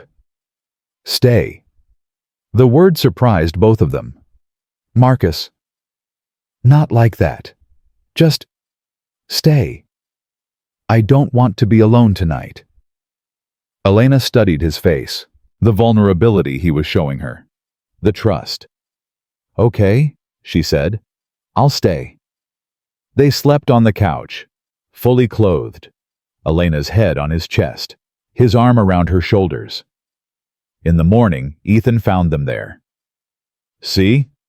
He said, grinning. I told you. Marcus groaned. Buddy, it's not. You're getting married. We're not. Can I be the ring carrier? It's ring bearer, and we're not. I'm going to tell Mrs. Chen. He ran off before Marcus could stop him. Elena laughed into his chest. Your son is relentless. He gets it from his mother. Sure he does. They got up, made breakfast together. Pancakes for Ethan, coffee for the adults. It felt domestic, normal, like a family. The word didn't scare Marcus anymore. The final week before Dubai was chaos. Logistics, travel arrangements, equipment shipping, press coordination. 1,000 details that Elena handled while Marcus focused on training. 2 days before departure, Frank called Marcus into his office. Sit down. Marcus sat. I've trained hundreds of pilots, Frank said. Military, commercial, private. I've seen talent. I've seen dedication. I've seen natural ability. And I've never seen anyone like you. Marcus blinked. What you've accomplished in 3 weeks should have taken 3 months. Maybe longer. The skills you've recovered, the instincts you've sharpened, it's not normal. I had good training. It's not just training. Frank leaned forward. It's something else. Something I can't teach. Some pilots have it. Most don't. You do. What is it? Connection. You don't just fly aircraft. You become them. You feel what they feel. Know what they need before they need it. Frank shook his head. I've only seen it twice before. Both of those pilots became legends. Marcus didn't know what to say. You're going to Dubai, Frank continued. You're going to fly in front of the world. And you're going to be extraordinary. Not because I trained you, because that's who you are. He stood, extended his hand. It's been an honor, Captain Cole. Marcus shook it. Thank you, Frank, for everything. Don't thank me, just don't crash. Marcus laughed. I'll do my best. The flight to Dubai was long, 14 hours. Elena had booked first class. Marcus had never flown first class in his life, at least not as a passenger. Ethan was beside himself with excitement. He pressed his face to the window during takeoff, watched the clouds scroll by, asked 1,000 questions. Are we higher than you fly, Daddy? About the same. What's that down there, the ocean? Why is it so blue? Because the sky is blue. Why is the sky blue? Ask Elena. She's smarter than me. Elena laughed. It's because of how sunlight interacts with the atmosphere. The blue wavelengths scatter more than the others. Ethan stared at her blankly. It's magic, Elena amended. Oh, cool. He went back to looking out the window. Marcus caught Elena's eye. They shared a smile. This was good. This was right.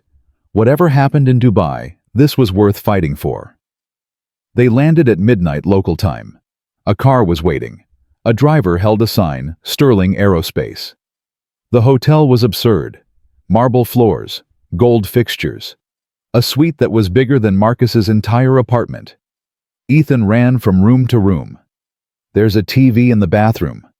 There's a bathtub that could fit 10 people. There's a pool on the roof. Marcus stood in the middle of it all, overwhelmed. This is too much, he said to Elena. It's standard for executives. I'm not an executive, I'm a pilot. You're my pilot. She touched his arm. And you deserve this. He looked at her, this woman who had given him everything, a second chance, a purpose, hope. I don't know how to thank you.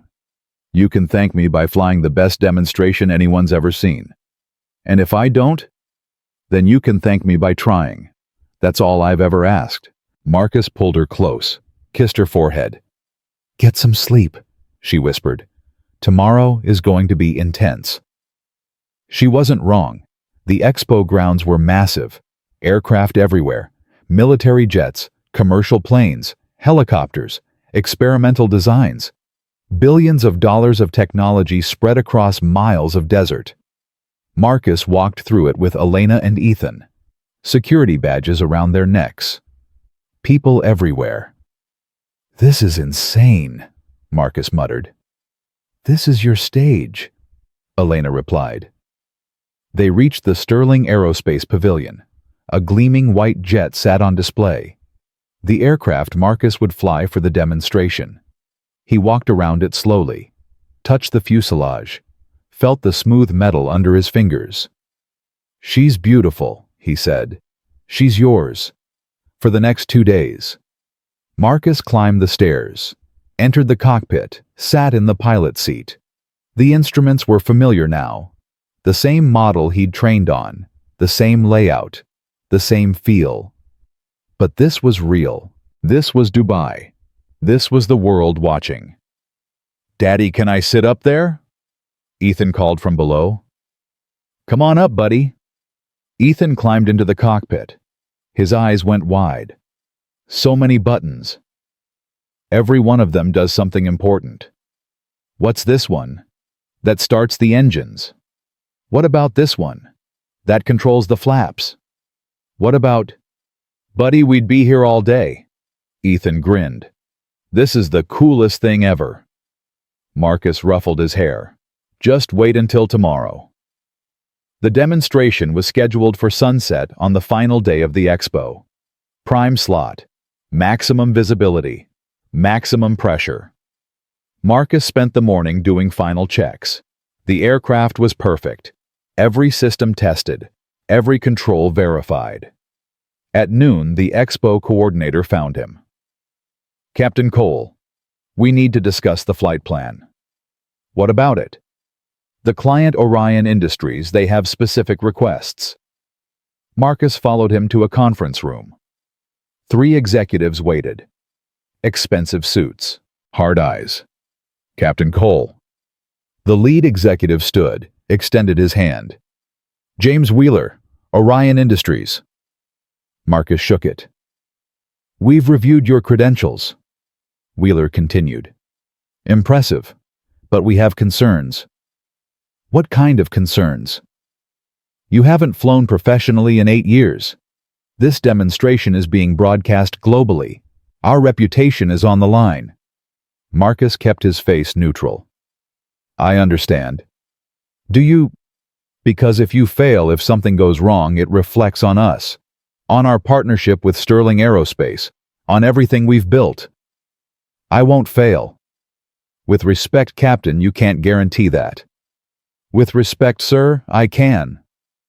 Wheeler studied him. The confidence, the certainty. "How?" "Because I've already failed.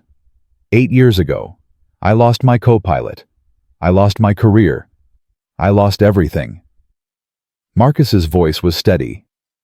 "I've spent 8 years running from that failure, hiding from it.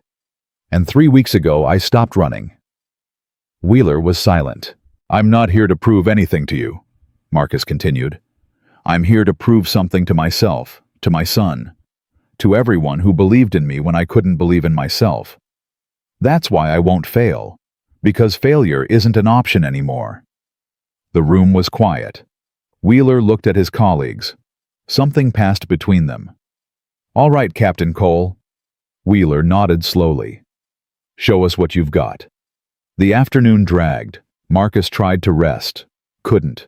Tried to eat. Couldn't. His stomach was in knots, his mind racing. At 4 p.m., Elena found him on the observation deck, staring at the runway. "Hey. Hey." She stood beside him. "How are you feeling?" "Like I'm about to jump out of a plane without a parachute." "That's normal." "Is it?" "Every time my father had a big flight, he'd pace for hours beforehand. Couldn't sit still. Couldn't eat. My mother used to joke that she knew when he had an important route because he'd wear holes in the carpet." Marcus almost smiled. Did it ever get easier for him? Never. 40 years of flying and every takeoff still made his heart race. She took his hand. He said that was how he knew he still cared. "I care too much." "There's no such thing." Marcus looked at her.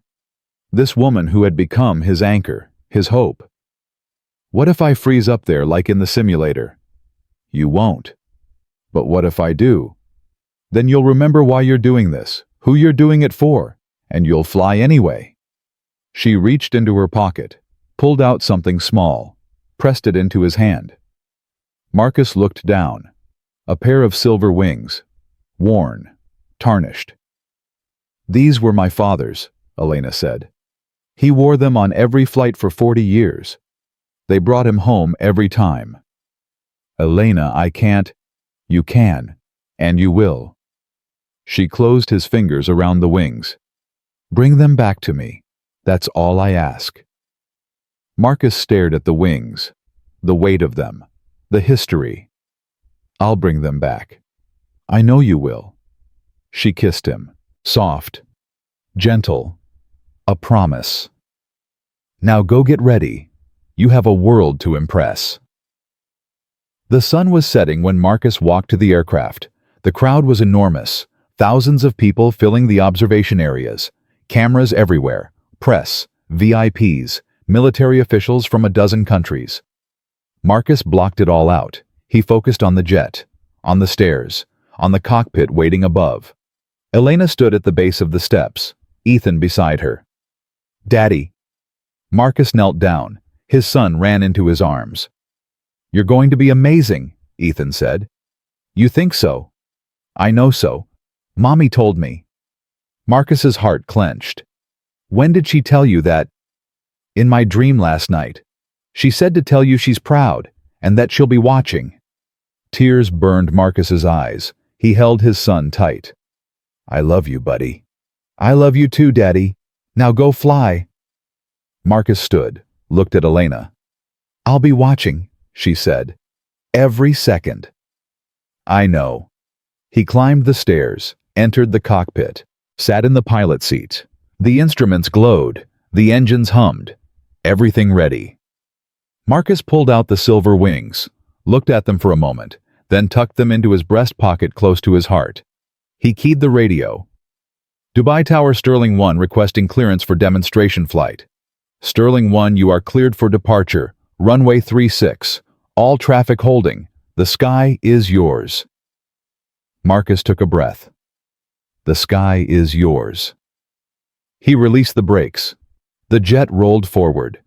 The crowd was a blur on his right. He didn't look. Didn't think about the thousands watching. The millions more on screens around the world. He thought about Ethan, about Elena, about Rebecca, about Ryan. The runway stretched ahead, empty, waiting. Marcus pushed the throttle forward. The engines roared. The acceleration pressed him back. The world became speed and sound and power. The nose lifted. The wheels left the ground. And then he was flying. The jet climbed into the evening sky. The sun painted everything gold and orange and red. The desert stretched below, endless and ancient. Marcus leveled off at 2,000 feet. The demonstration area spread beneath him, marked by lights, bounded by safety zones. Sterling 1, you are cleared for demonstration sequence. Good luck, Captain. Roger Tower, beginning sequence. Marcus took one more breath. Then he flew. The first maneuver was a high-speed pass, low and fast. The jet screamed over the crowd at 300 knots, close enough that people ducked instinctively. Then up, vertical climb, straight into the darkening sky, until the aircraft hung motionless, balanced on thrust alone. Nose over, dive. The ground rushing up. Pull out at the last second, G-forces crushing Marcus into his seat. The crowd roared. He couldn't hear them, but he felt it. Next came the rolls. Aileron roll, barrel roll. A sequence so smooth and precise that the jet seemed to dance through the air. Then the hard turns. 6 Gs. 7.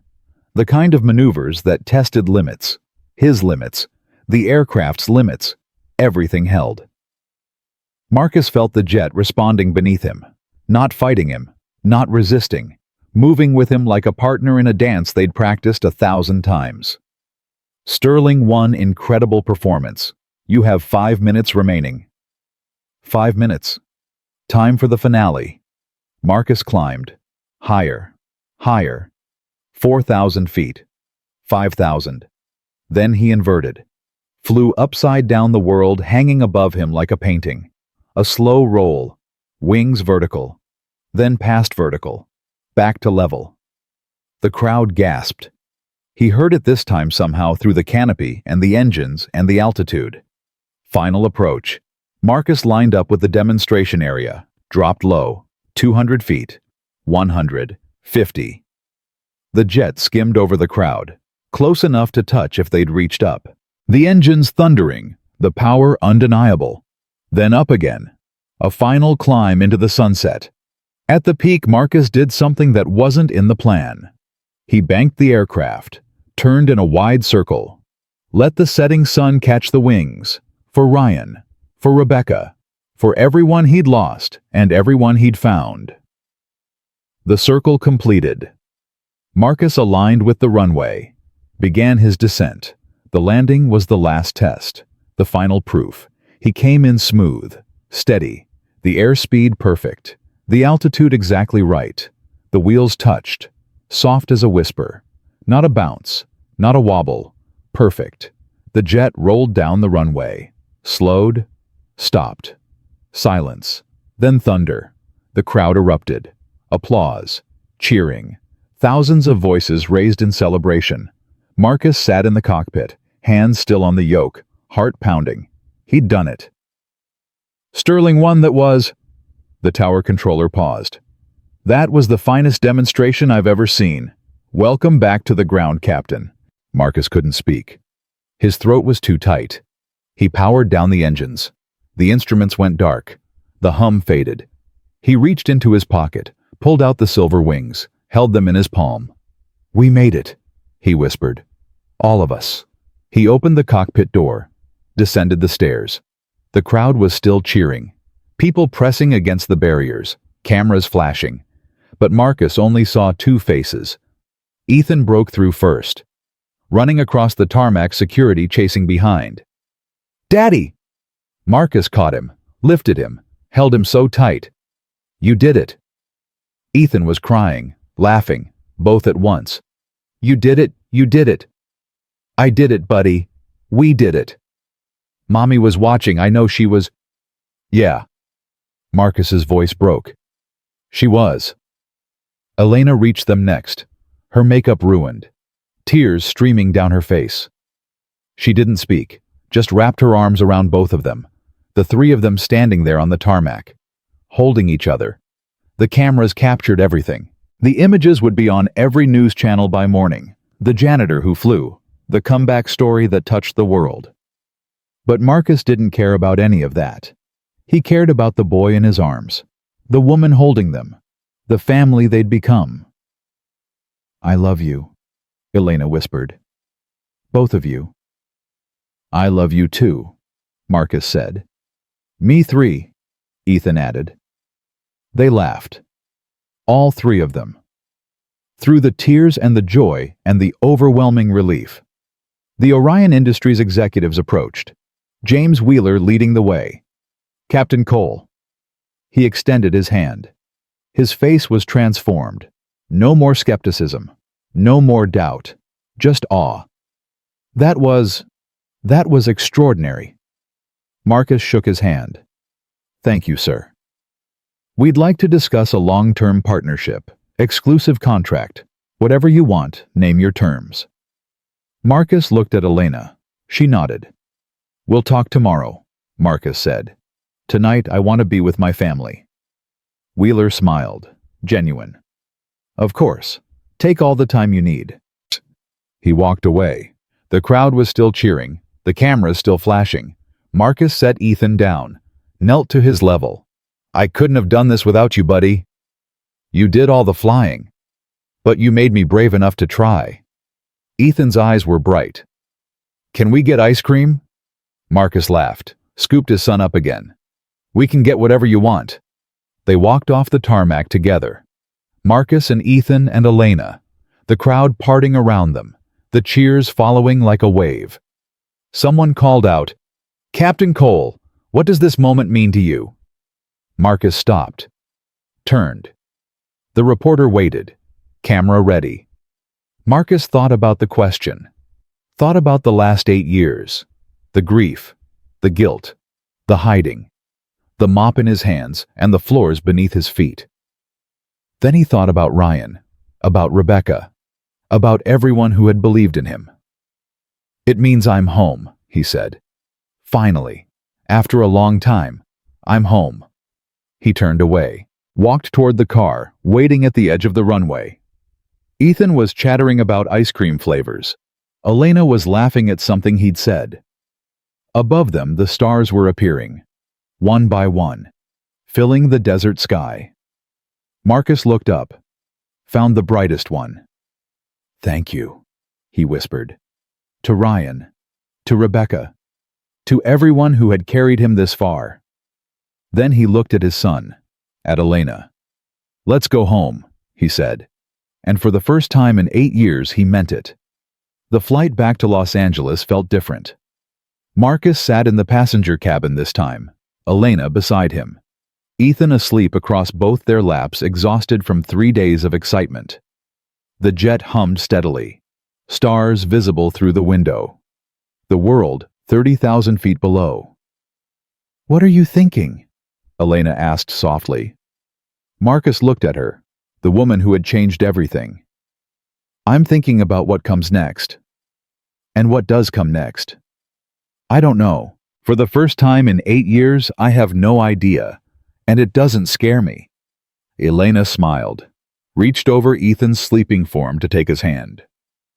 "That's called hope, Marcus." "Is that what this feeling is?" "Yes, it's what happens when you stop running." Marcus looked down at his son, the small chest rising and falling, the peaceful face.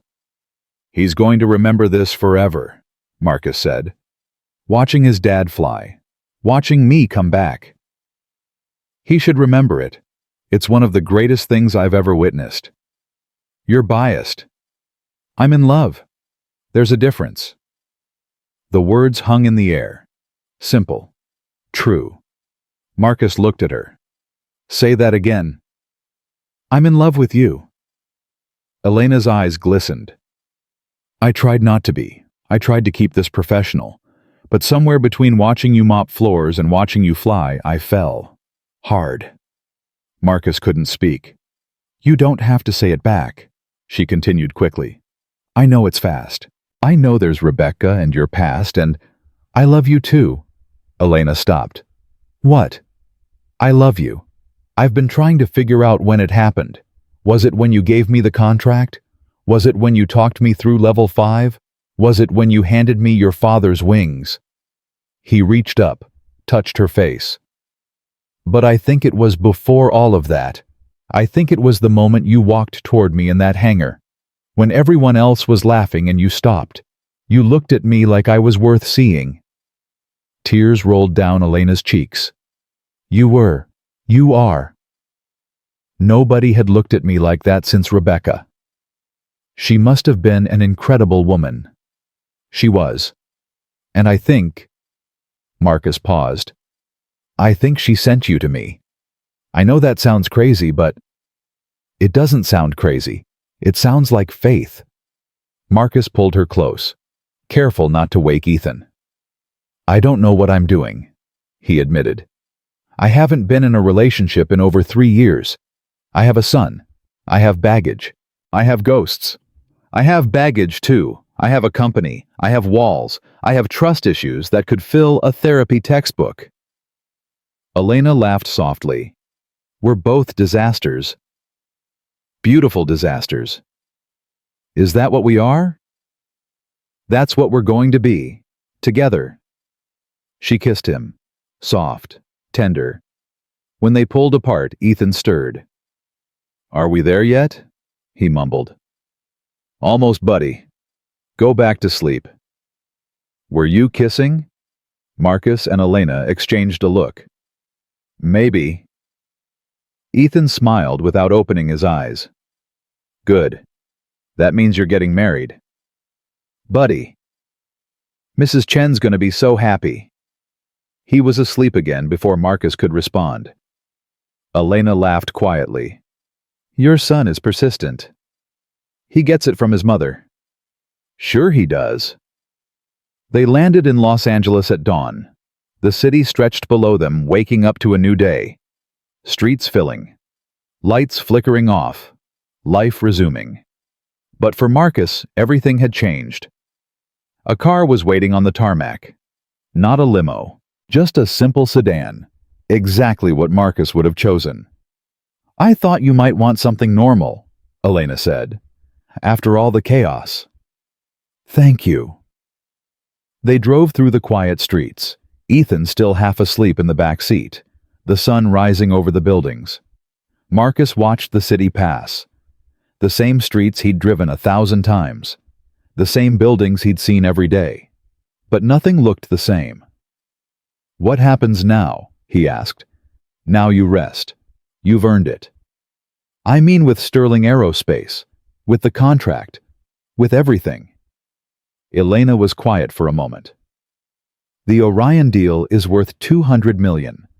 They want you as their exclusive demonstration pilot.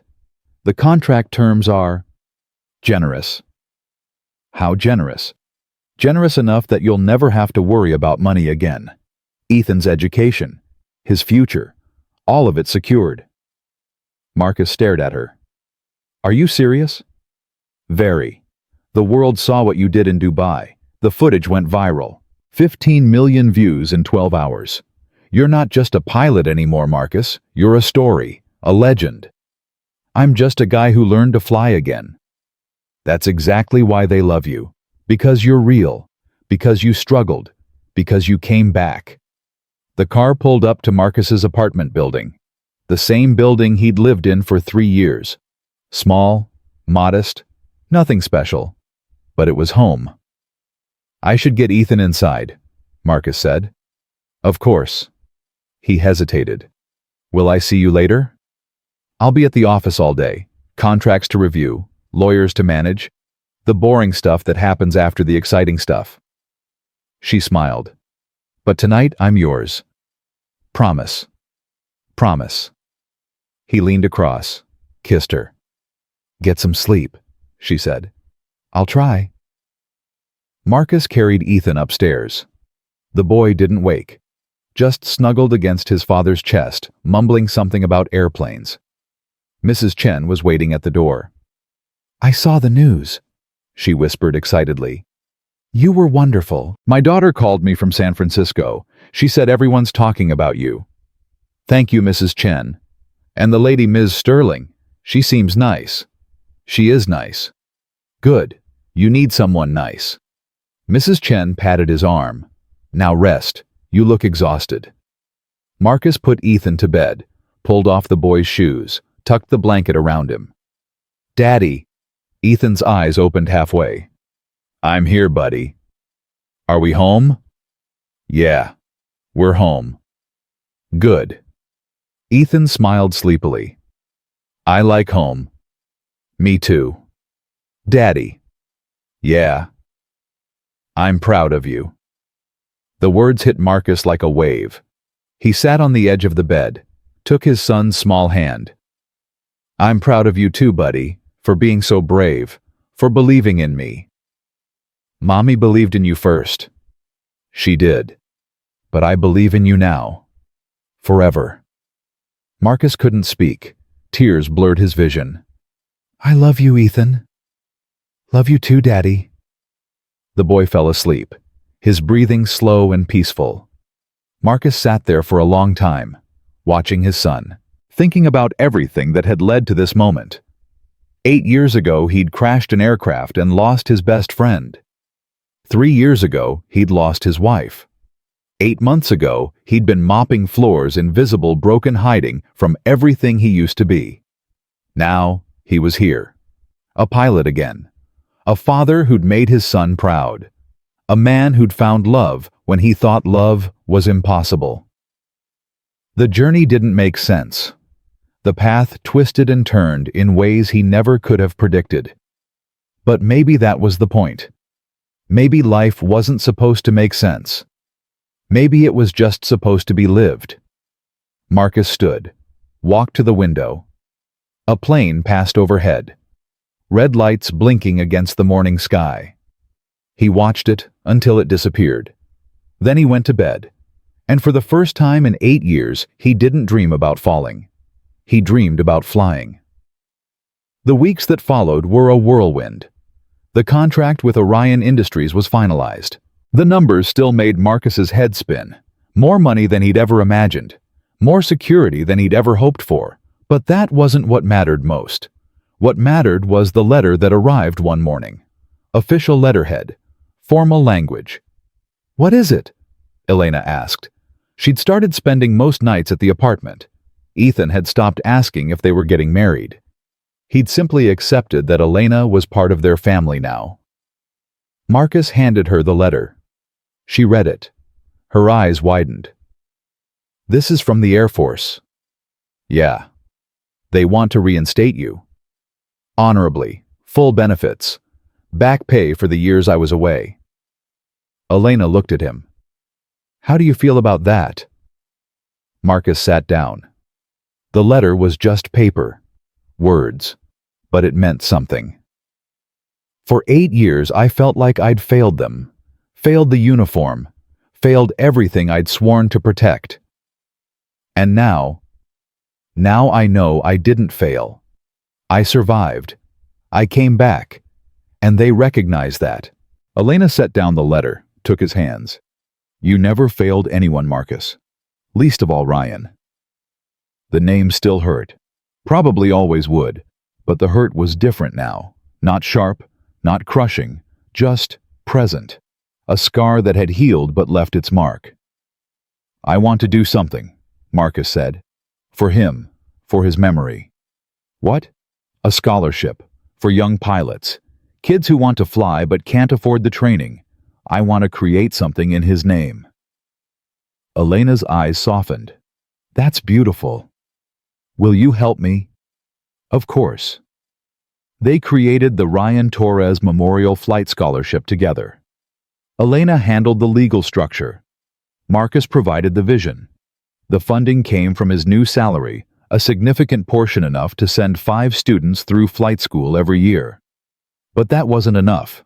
Marcus wanted more, wanted to do more than just write checks. "I want to teach," he told Elena one night. "Not just fly, teach." "Teach what?" "Everything. Flying. Discipline. What it means to carry responsibility for other lives." "Who would you teach?" "Kids like me. Kids who have nothing. Kids who think they can't do anything because the world told them they couldn't." Elena studied his face. The passion there. The purpose. "I know people," she said slowly. "Community organizations, youth programs, schools that serve underserved populations. Can you connect me?" "I can do better than that. I can fund it." Elena. Sterling Aerospace needs a community initiative, something that gives back. This could be it. A mentorship program. Real pilots teaching real kids. Not charity. Opportunity. Marcus stared at her. "You'd do that?" "I'd do anything for you. I thought you knew that by now." The Sterling Aerospace Young Aviators program launched 3 months later. 20 kids from across Los Angeles, ages 14 to 18, all from backgrounds that would never have given them access to aviation. Marcus stood in front of them on the first day, 20 faces staring back, skeptical, nervous, hopeful. "I know what you're thinking," Marcus said. "Why should I listen to this guy? What does he know about my life?" Silence. "Let me tell you something. A year ago, I was mopping floors in the hangar where we're standing. I had a mop in my hands and a uniform that made me invisible. People walked past me every day without seeing me." The kids exchanged glances. "But before that, I was an Air Force test pilot. I flew aircraft that most people don't even know exist. I had medals and commendations and everything you're supposed to have when you're successful." Marcus paused. "Then I lost someone. My co-pilot, my friend.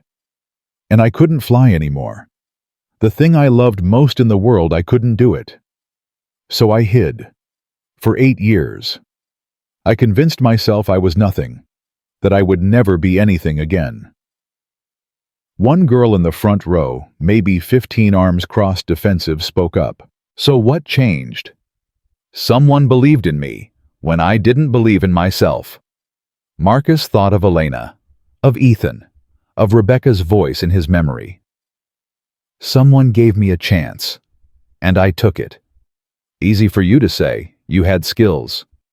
You have skills too, every single one of you. You just don't know it yet. How do you know? Because I've read your files. I know where you come from. I know what you've survived. And anyone who can survive what you've survived has everything it takes to fly. The room was quiet. I'm not going to promise you it'll be easy. It won't. Flying is hard. Life is hard. But I promise you this, if you show up, if you work, if you don't give up, I'll be here, every step of the way, until you're in that cockpit yourself. He looked at each face, each young life. So, who wants to learn to fly? Every hand went up. The program grew faster than anyone expected. Within 6 months, they had 50 students. Within a year, 100. Elena secured partnerships with airlines' military programs, aviation schools. The kids weren't just learning, they were finding paths to careers. Marcus taught every session he could. Sometimes just ground school basics. Sometimes simulator time. Sometimes just sitting with a struggling student talking about fear and doubt and how to push through anyway. One afternoon, he found Elena watching from the observation room. She'd been doing that a lot lately, just watching him work. "You're good at this," she said when he came up. "I'm just telling them what I wish someone had told me." "That's exactly why you're good at it." She looked different today. Something in her expression. "What's wrong?" Marcus asked. "Nothing's wrong." She took a breath. "I need to tell you something." Marcus's stomach tightened. "What?" "I got a letter today, from my father." "Your father," I thought. So did I. "We haven't spoken in 5 years, since I took over the company." Elena pulled an envelope from her pocket. "He was at Dubai." "What?" "He saw the demonstration, saw you fly." She handed him the letter. "Read it." Marcus opened the envelope. The handwriting was shaky, but clear. "Elena, I was at Dubai. You didn't know. I wanted to see what you'd built. What you'd become without me. The pilot you chose, Captain Cole. He flies with something I haven't seen in years. Not skill, though he has that. Something else. Love. He flies for love, for his son, for the people who believe in him. Maybe for you. You were right about everything. The company, your vision, all of it. I was too proud to admit it. Too stubborn to see what was in front of me. A man like that, a pilot who flies the way he does, deserves respect. And a woman who can recognize that, who can pull him from nothing and give him wings again, she deserves more than respect. She deserves her father's apology. I'm proud of you, Elena. I should have said it years ago. I should have said it every day. If you'll let me, I'd like to try again. Not as the man who walked away, as the man who finally understands what he lost. Your father, Marcus, looked up. Elena's eyes were wet. He wants to meet you, she said.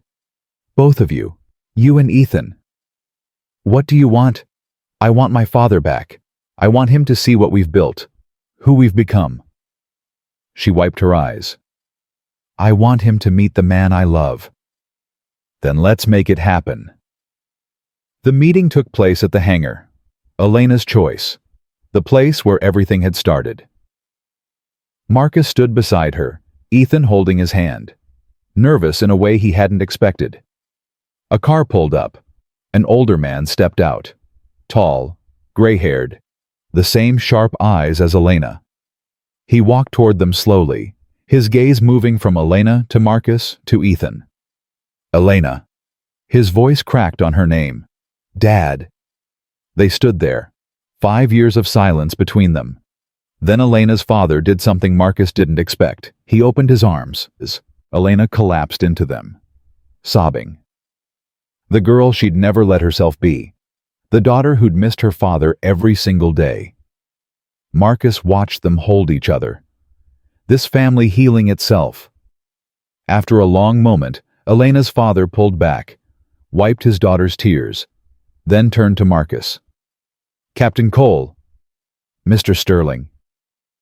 "I watched you fly in Dubai. I've been watching pilots for 50 years. I've never seen anything like what you did." "Thank you, sir." "Don't thank me. I should be thanking you." He glanced at Elena. "My daughter was drowning in this company. I didn't see it because I was too angry to look. But you gave her something to believe in again." "She gave me the same thing." The old man nodded slowly. "My wife, Elena's mother. She used to say that the best pilots don't just fly aircraft. They carry souls, yours, the passengers, everyone who believes in them." He extended his hand. "You carry my daughter's soul now. Take care of it." Marcus shook his hand. "I will, I promise." Then Ethan stepped forward. "Are you Elena's daddy?" The old man looked down. His face softened in a way Marcus wouldn't have thought possible. "Yes, son, I am." "You should come to dinner. Daddy makes really good spaghetti." Elena laughed through her tears. "He's right," she said. "You should." Her father smiled. The first genuine smile Marcus had seen from him. "I'd like that." They had dinner that night. All four of them. In Marcus's small apartment. The same apartment where Rebecca's photo still hung on the wall. Elena's father Robert told stories about his flying days. Ethan listened enraptured. Elena sat close to Marcus, her hand in his. It felt like family. After dinner, after Ethan was in bed, after Robert had left with promises to return soon, Elena and Marcus stood at the window. The city stretched below, lights flickering, lives being lived. "Thank you," Elena said. "For what?" "For tonight. For making my father feel welcome. For everything." "You don't have to thank me." "Yes, I do. Because a year ago I was alone. I had money and power and success, but I was completely alone. And now," she gestured to the apartment, to Ethan's closed door, to the photos on the wall. "Now I have this." "What's this?" "Family." The word hung in the air. Marcus turned to face her. "I've been thinking." "About what?" "About what Ethan keeps saying. About getting married." Elena's breath caught. "Marcus, I know it's fast. I know we've only been together a few months. I know there are 1,000 reasons to wait." "Then why are you?" "Because I don't want to wait. I've waited 8 years. I've wasted so much time being afraid, being broken, being invisible." He took her hands. "I don't want to waste any more." He reached into his pocket, pulled out a small box. Elena's hand flew to her mouth. "I bought this 3 weeks ago," Marcus said. "In Dubai. The night before the demonstration. I knew then. I knew that if I survived, if I made it through, I wanted you to be my wife." He opened the box. A simple diamond. Nothing extravagant, but perfect. "Elena Sterling, will you marry me?" Tears streamed down her face. "Yes," she whispered. "Yes, 1,000 times yes." He slid the ring onto her finger. It fit perfectly. She kissed him, deep and long and full of promise. When they pulled apart, a small voice came from the hallway. "I knew it." Ethan came running out. Pajamas, bare feet, the biggest grin Marcus had ever seen. "You're getting married, I told you." He jumped into their arms. All three of them laughing and crying at once. "Can I call her Mom?" Ethan asked. "Please, can I?" Marcus looked at Elena. Her eyes were wide, overwhelmed. "Only if she says yes," Marcus said. Elena knelt down, eye level with Ethan. "I would be honored," she said. "If you wanted to call me that." Ethan threw his arms around her neck. "I love you, Mom." Elena broke, completely. The wall she'd spent her whole life building crumbled in an instant. "I love you too, sweetheart. I love you too." Marcus watched them. His son, his future wife, his family. On the wall, Rebecca's photo smiled down at them. And for a moment, just a moment, Marcus could have sworn he felt her presence. Warm, approving, at peace. Thank you, he thought, for sending them to me. The wedding was small, just close friends. Mrs. Chen, Frank Morrison, Robert Sterling, the students from the Young Aviators program. They held it at the hangar, between the jets, where it had all started. Ethan was the ring bearer. He took the job very seriously. Marcus wore his Air Force dress uniform, the one he'd kept in a box for 8 years. It still fit. Elena wore white, simple, elegant, the most beautiful thing Marcus had ever seen. Frank stood as best man, a surprise to everyone, including Frank himself. "You sure about this?" Frank had asked when Marcus asked him. "I'm just your instructor." "You're the one who brought me back," Marcus said. "Without you, none of this happens." Frank had blinked rapidly, looked away, cleared his throat. "Fine, but I'm not giving a speech." He gave a speech. It was short, gruff, absolutely perfect. "I've trained hundreds of pilots," Frank said, standing before the small crowd. "This one's different. Not because he's the best, though he might be, because he's the bravest. He faced every fear, conquered every demon, and came out the other side still standing." He raised his glass. "To Captain Marcus Cole, and to Elena, may you fly together, always." The crowd raised their glasses. To flying together. The reception was simple. Cake, music, dancing. Ethan insisted on a father-son dance, then a mother-son dance with Elena. Then a dance with all three of them together, which mostly involved Ethan standing on Marcus's feet while they shuffled around.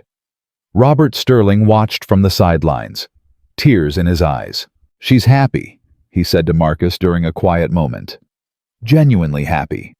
I haven't seen that since her mother was alive. I'll keep her that way." "I know you will." Robert clasped his shoulder. "Welcome to the family, son." The word meant more than Marcus could express. As the evening wound down, as the guests began to leave, Marcus found himself alone at the edge of the hangar, looking out at the runway, the same runway where he'd first proved himself, the same place where a mocking CEO had told a janitor to fly her jet. Elena appeared beside him.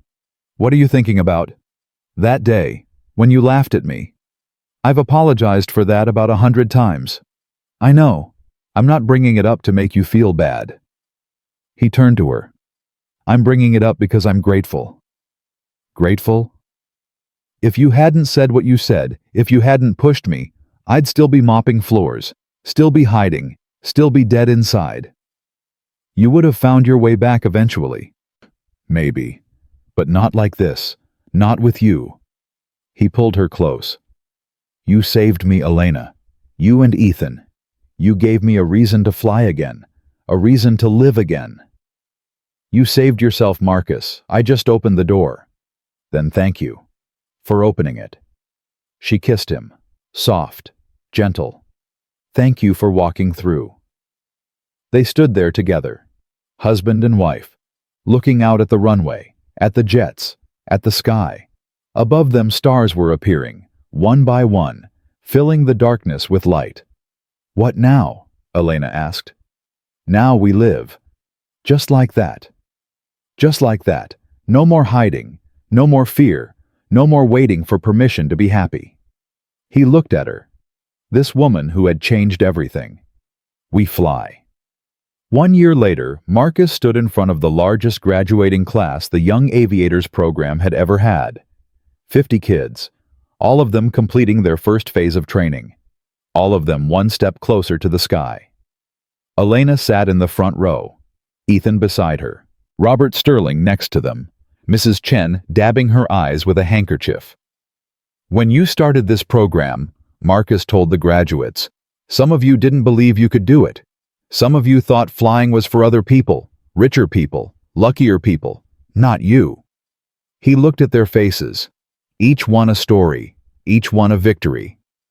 "But here's what I've learned. Flying isn't about money or luck or where you come from. It's about courage. It's about showing up even when you're scared. It's about refusing to let the world tell you what you can't be. He thought about his own journey. The crash. The years of hiding. The mop in his hands. The moment he'd said, "I can fly it," and changed everything. Someone once told me that being brave doesn't mean you're not scared. It means you do it anyway. Those words saved my life, and I pray that they'll save yours too. He looked at Elena. She was crying, smiling, both at once. The sky doesn't care where you come from. It only cares what you're willing to give. And if you're willing to give everything, every fear, every doubt, every reason you've ever had to quit, then the sky will give you something back. He paused. It'll give you wings. The room erupted in applause. 50 kids on their feet, cheering, some crying. Marcus stepped back. Let the moment wash over him. Ethan broke free from Elena, ran to the front, jumped into his father's arms. "That was awesome, Dad." "Thanks, buddy. When I grow up, I want to give speeches like that." Marcus laughed. "You can do anything you want when you grow up." "I know. You taught me that." Elena joined them, wrapped her arms around both of them. "I'm so proud of you," she whispered. "I'm proud of us." They stood there, a family, complete. Robert Sterling approached, put his hand on Marcus's shoulder. "Your wife," he said quietly. "She told me something yesterday." "What's that?" Robert smiled. "You're going to be a father again." Marcus's heart stopped. He looked at Elena. She was grinning through her tears. "Surprise!" Marcus couldn't speak, couldn't breathe, could only stare at this woman, this incredible, impossible, beautiful woman who had given him everything. "Are you happy?" she asked. He pulled her close, kissed her forehead. "I'm home," he said. "Finally, after everything. I'm home." Behind them, the graduates were taking photos, celebrating, starting their journeys. Above them, a plane passed overhead, red lights blinking, climbing into the endless sky. And somewhere, maybe in the stars, maybe in his heart, Marcus heard Ryan's voice.